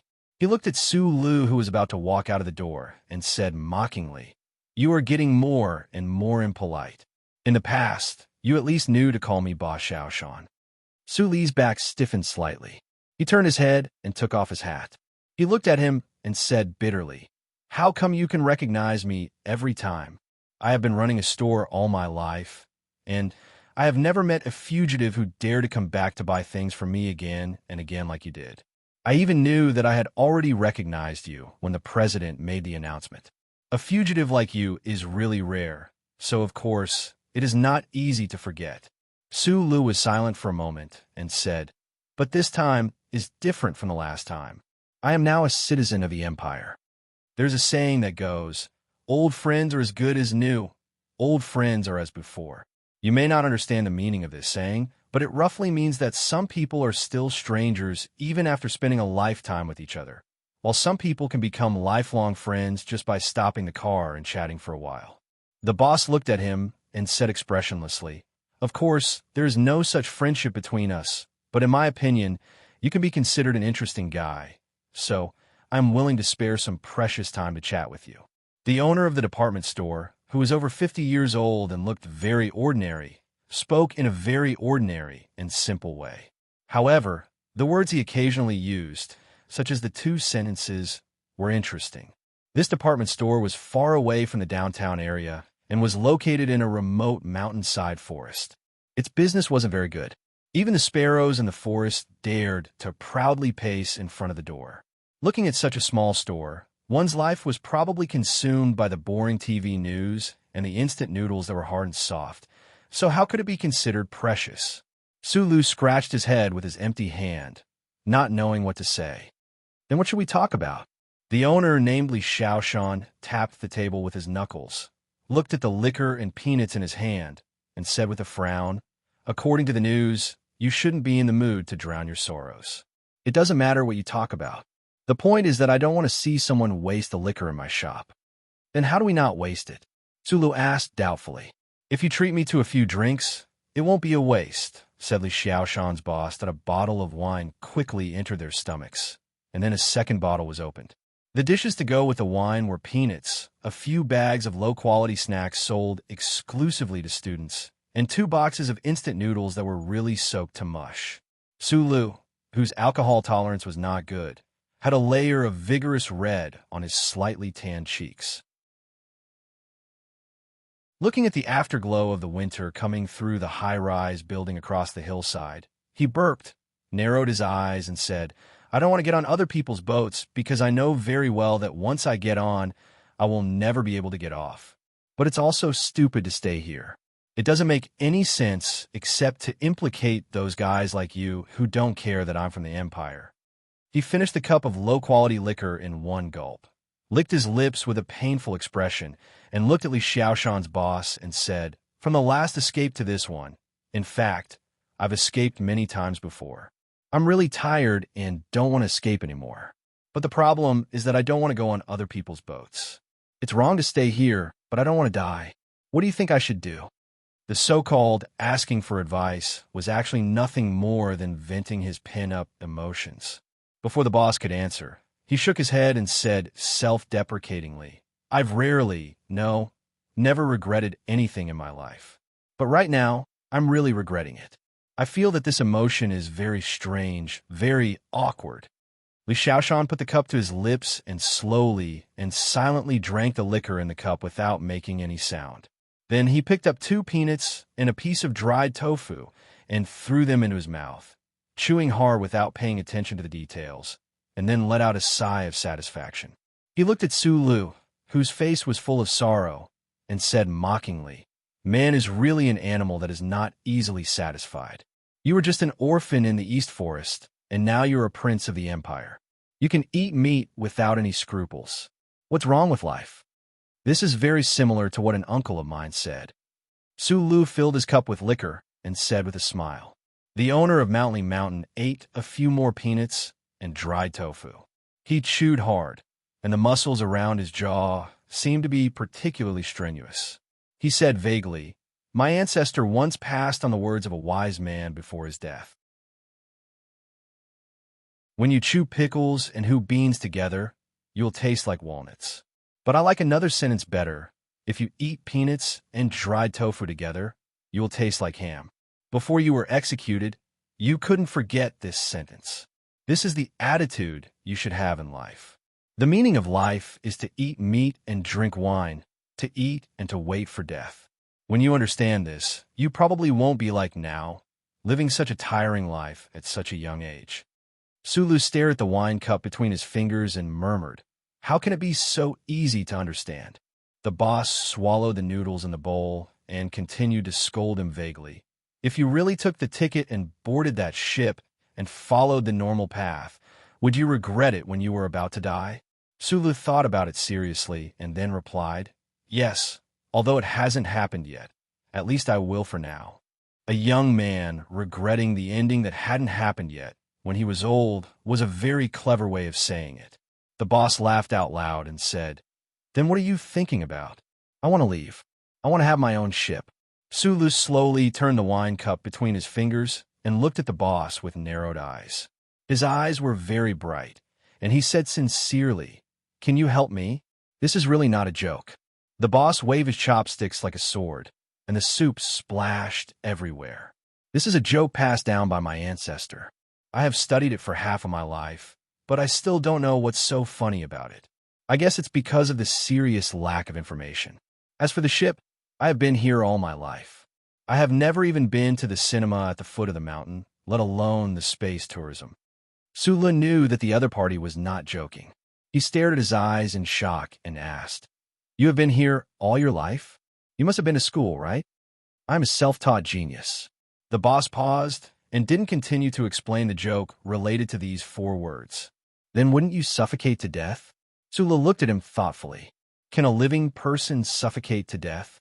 The boss frowned and said, "You can surf the internet, order takeout by phone, watch TV, and when you're bored, you can go to the reserve to hunt. It's a good life." "Reserve?" Sula looked at the man who couldn't see clearly and asked. The boss stopped his futile attempt to fish out the whole noodle from the batter, pointed to the back of the mountain with the tip of the chopsticks dripping with soup, and said, "Go over this mountain, and you can see the wall of the reserve." "Who the hell are you?" Su Li's hand that was holding the wine glass was a bit stiff. In fact, he had always felt that the boss of this mountain department store was not an ordinary person, so he tried to ask about the ship. But he didn't expect that this very ordinary-looking man with gray hair could ignore the glory of the charter and go over the electronic wall. "My surname is Li, and my name is Li Shaoshan. I have said it 3 times, and you still don't remember? Why is it that every time I come to your store, I feel very relaxed, or even comfortable?" The boss looked at the young man's moved face and said, "Because in my small store, sunlight, wind and rain can enter, and people can enter, but the glory of the charter can't enter." Sulu scratched his head and couldn't hide the shock on his face. After a long silence, he suddenly frowned and asked in confusion, "Is there anyone with the surname Li in the 7 big families? Are you telling me that you are another powerful person in the Lees of Philadelphia? Don't talk about such a useless thing." The boss wiped the soup on his lips and said, "I have nothing to do with those big shots." Sulu felt that what he had seen and heard today was beyond his imagination. The man in front of him actually said that the glory of the charter, which shrouded the universe, couldn't shine into this shabby department store. It was really hard to understand and unimaginable. He subconsciously picked up the wine glass and drank it, using the rough spiciness to dilute the confusion in his mind. Then why can't the glory of the charter come in?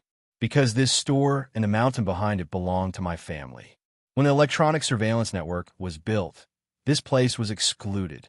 I don't have the eyes of the central computer here. As for the history story, I will tell you next time when I have the chance. Sulu covered his forehead and said with emotion, "You are too mysterious. I don't understand. It's really uncomfortable. Speaking of next time, after I walk out of here today, there won't be a next time. You can stay." The boss looked at him and said lightly, "If you really don't have a place to go, then stay. No one can find you." Sulu shook his head and said with a smile, I have already implicated a lot of people. Although I know you're not an ordinary person and what you said may be true, I still can't stay. It's okay. Your first sequence protection authority has been stripped. It just so happens that I still have first sequence protection authority. That broken computer won't allow the Federation's armed personnel to deal with me. The boss said. Today, in this department store at the foot of the mountain, Sulu actually calmed down very quickly after hearing that he had first sequence protection authority. After a long silence, he said bitterly, Your store is too small, and I still have a lot of things to do. This place is indeed too small. The boss's smile suddenly became a little bleak. He said with emotion, Throughout the countless years of my family, countless children couldn't stand the loneliness and chose to be implanted into the glory of the charter. In the end, I was the only one who persisted. It's not easy to meet someone like me who doesn't have a chip behind his neck. I thought I could have a companion. If I can't handle it, I'll come back to you. I know this is a little shameless, but if I can find my own ticket, I'll definitely come to see you in the future. Go. The boss waved his hand. Sulu packed his luggage and walked out of the door. He suddenly stopped and turned back to ask, Can you tell me who your ancestor is? The boss threw the bowl of instant noodles into the cardboard box at his feet and said with his head down, My ancestor is still in the Charter Square. Of course, I never had the chance to see him, but when I thought about how he was forced to stand there and be sized up after so many years, being exposed to the wind, rain, sun, and pigeon feces, it might be better not to see him. Suli's expression was very interesting. He thought about the 7 great families and the Lees of Philadelphia, but he didn't expect the answer to be the group of 5 that was about to become a legend. My ancestor liked to eat meat and hunt. He didn't like chips. The boss raised his head and looked at him expressionlessly. Although he had a ticket, it was a 5-person ship, so he didn't have the final say. During the voting, the guy with thick eyebrows and big eyes who decided to support him at the beginning actually betrayed the revolution after the regulations were changed to allow people to eat fish, so the result of the voting became 3-2. The white-haired man shrugged and said mockingly, Democracy, you know. Sula knew what to say. I'll give you one last thing. The boss looked at him and said with a smile, After the great calamity, the 5-person ship came to this star field. There was no Federation in the universe. Similarly, I believe the situation in the left sky star field is similar. There was no empire before. In the beginning, there were no people from the Federation or the Empire, only people. So you don't have to struggle to be a Federation person or an Empire person. Just be a person. Hearing this last sentence, Sulu was silent for a long time. In the twilight, he bowed deeply to the boss and said, Thank you for your care these days, for the nutrition bars and wine, and for today's wonderful story and these words. The sun had just sunk halfway when the leaden clouds and snowflakes impatiently shrouded the city and began to impatiently drive it away. The winter wind whistled through the streets. Sulu, who had drunk nearly an entire bottle of wine, was already past the level of drunkenness, but he didn't feel cold at all. The conversation with the department store owner at the foot of the mountain had finally untied the knot in the deepest part of his heart. His mind was in chaos, and his mind was clear. The Federation people, the Empire people, the East Forest people, the Upper Forest people, the West Woods people, the South Kazhou people, the Shishao people, the Dashi people, the Sunset people, the Li people, the Mo Hua people, the Tianjing people, men, women, old people, good people, ancestors, and descendants were all people. In Bai Yulan's opinion, Sulu was only good at simplifying complicated things, so he decided to simply divide people into bad and good people in the future. After figuring this out, he called Madman Li under the influence of alcohol. He burped and then said, Let Lao Bai go. Don't make a good person flip out.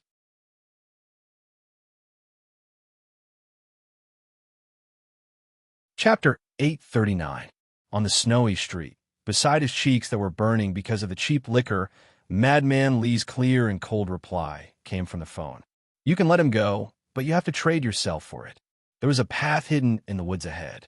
The temperature from the cement road melted the snowflakes quickly. Compared to the piles of snow on the side of the road, the black and white were distinct and deep. At the end of the road, there were a few cornices and the hills of the winter forest. Sulu narrowed his eyes and said, "If you really force me, go crazy? I'm not Du Shaoqing, and this is not the training base for back then." Madman Li's cold voice came very quickly, and he mocked without holding back. "If the Federation doesn't let him go, how are you going to go crazy? Burn down our houses, kill our men and children, and rape our women? No, you can't do that. Don't think that you can become a real terrorist because you're drunk on the emotions of a hero at the end of his road.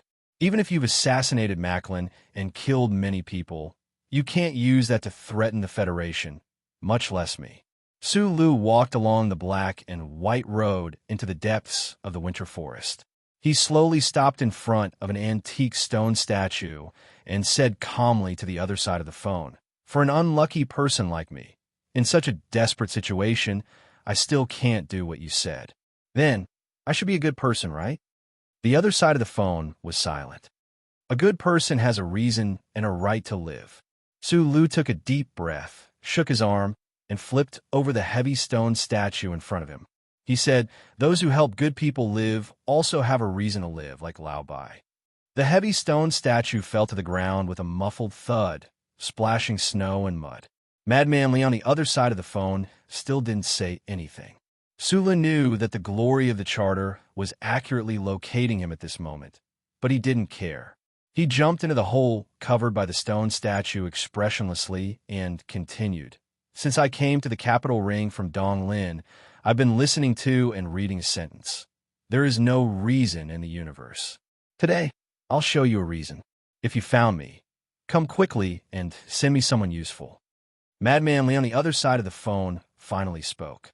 It was obvious that he was suppressing his anger and absurdity. His tone was extremely cold. "Even if my grandfather comes back to life, it's impossible to defeat the Federation and the glory of the Charter." Sulu patted off the wet mud on the big box in the pit and replied, "We'll only know after we fight." Madman Li roared violently, "If you want to die, then kill yourself. Don't drag others down. Declare war on the Federation? Are you crazy or drunk?"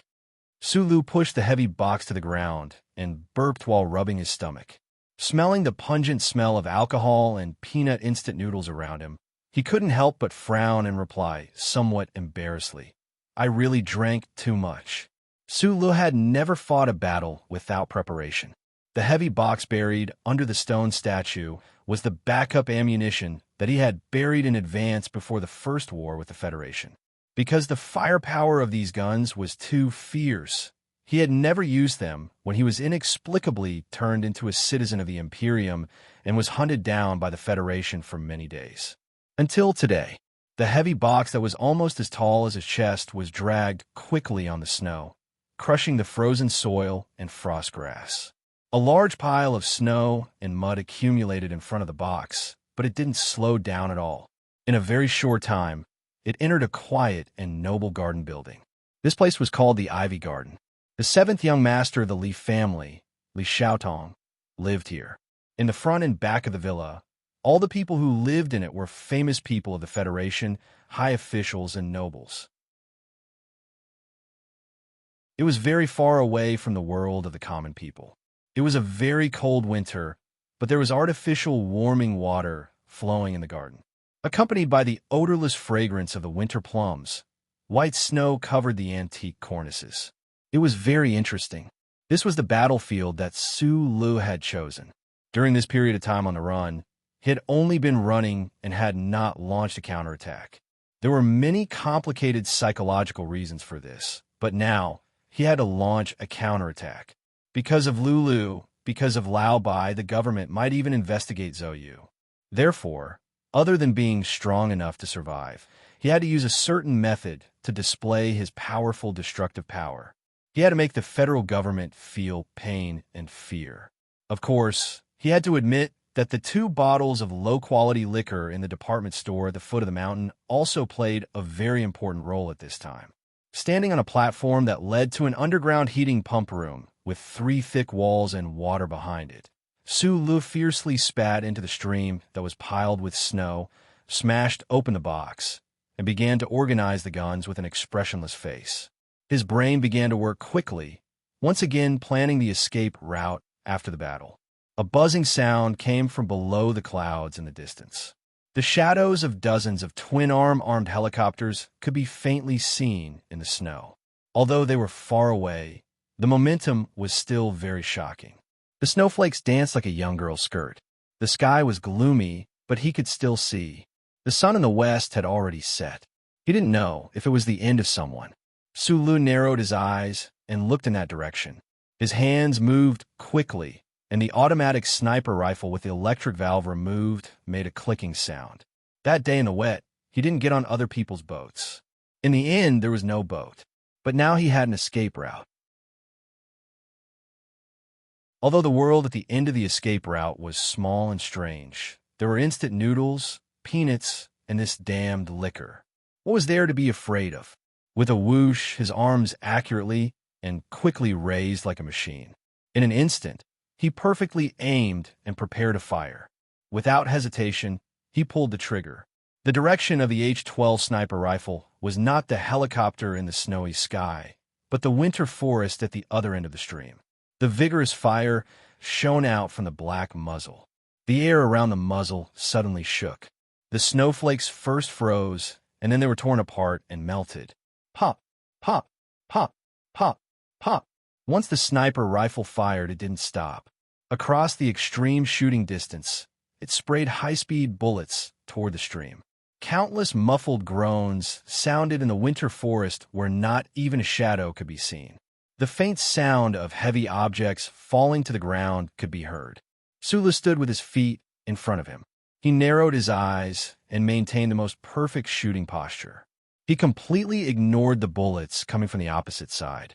With an expressionless face, his right index finger moved quickly like lightning. He was actually using the sniper rifle as a repeating gun. The modified H-12 sniper rifle could adapt to such an abnormal shooting speed, but no matter how strong the barrel was, it couldn't withstand such continuous and fierce fire. In less than 20 seconds, the barrel had already started to turn red. Occasionally, snowflakes would fall, and with a whoosh, they would turn into mist. Without waiting for the cartridge to empty, Sulu accurately calculated the time the barrel could withstand. At the last moment before the barrel burst, he threw away the H-12 sniper rifle in his hand. With a snap of his right hand, another H-12 sniper rifle immediately appeared in front of him. He continued to fire continuously from a long distance. The sound of gunfire didn't seem to have stopped at all. On the embankment in the distance opposite the stream, the sound of gunfire had long been heard. Occasionally, shrapnel would sweep past his body and hit the wall with a dense and crisp sound.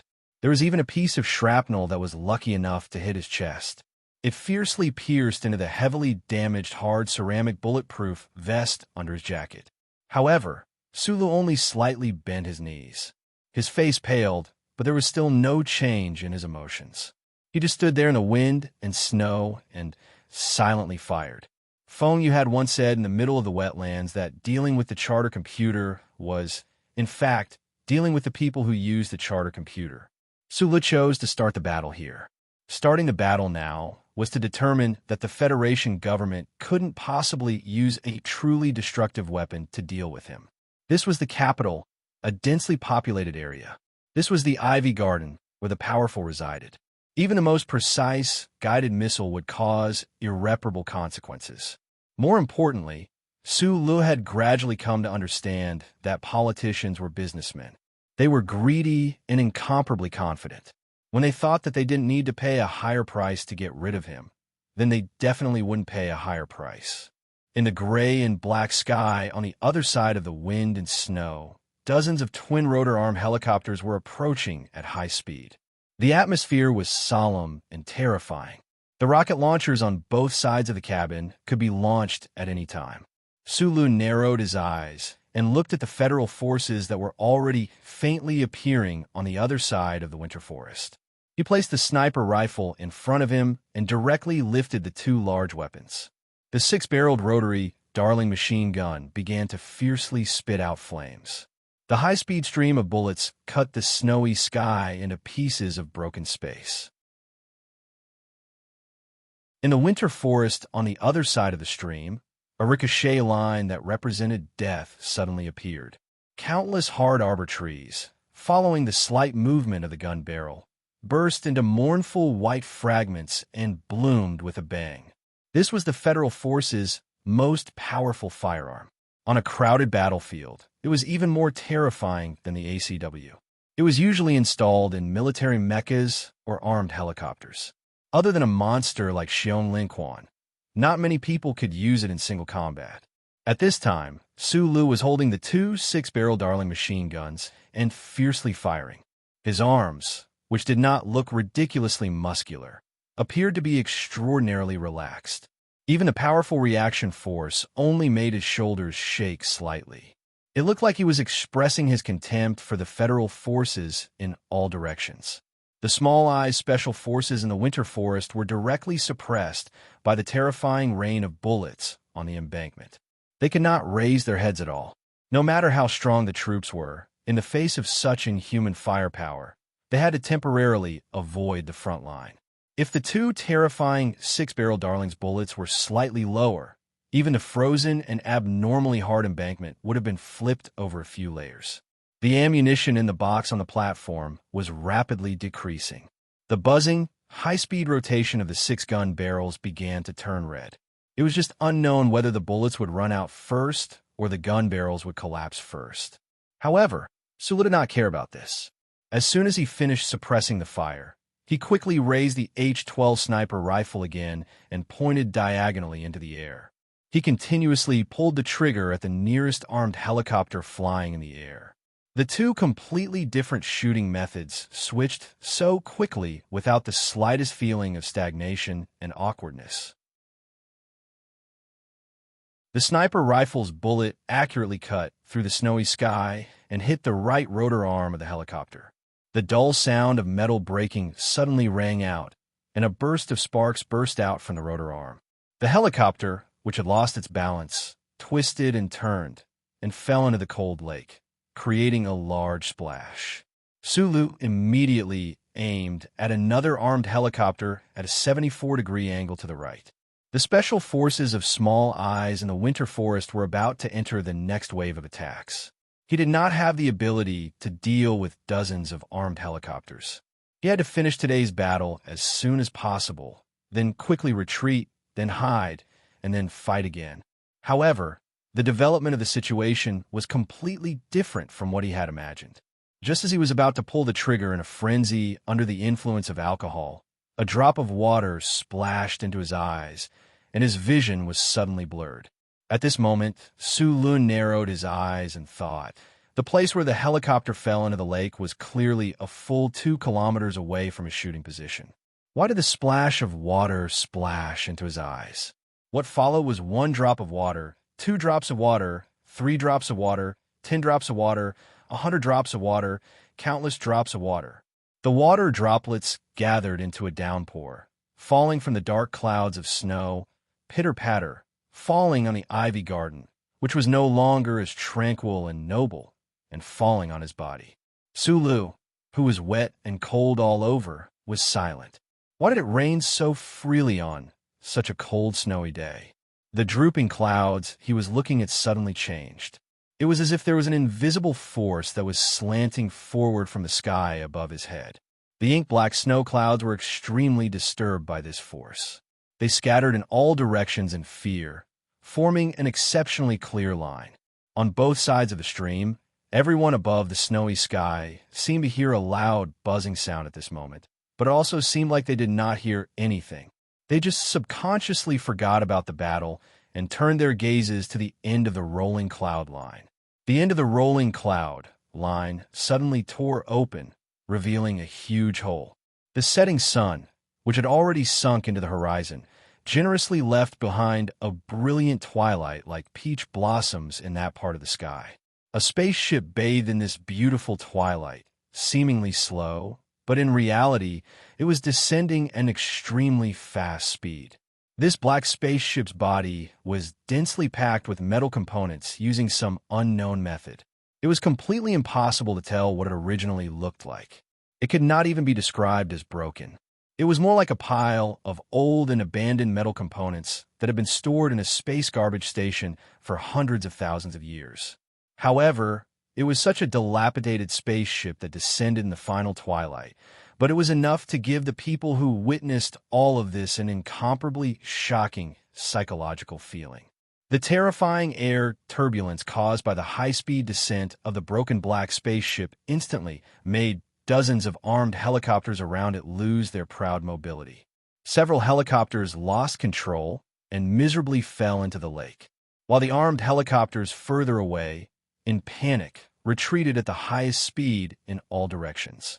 The strong whistling wind passed through the ivy garden, blowing the antique cornice to the point that it was on the verge of collapsing. The cold, resistant flowers on a certain balcony shattered into pieces. The federal forces in the winter forest could not even raise their heads. Sulu narrowed his eyes as he looked at the approaching spaceship. He frowned and did not understand what was going on. He subconsciously raised 6 tubes down again and aimed at that direction. I have already poured so much cold water on you. Do you still want to continue your drunken madness? An exaggerated, mocking laughter came from the broken black spaceship, descending towards the platform he was on. It brought a large shadow into the manor, as if it was a demon that wanted to devour souls. But in Suli's eyes, this demon was extremely cute. He threw away the heavy dollar in his hand and thought with a smile, so I really do have my own spaceship. You're tuning in to the Romance Rendezvous YouTube channel. We're so grateful for your support, and don't forget to subscribe to join us on this incredible journey through captivating stories.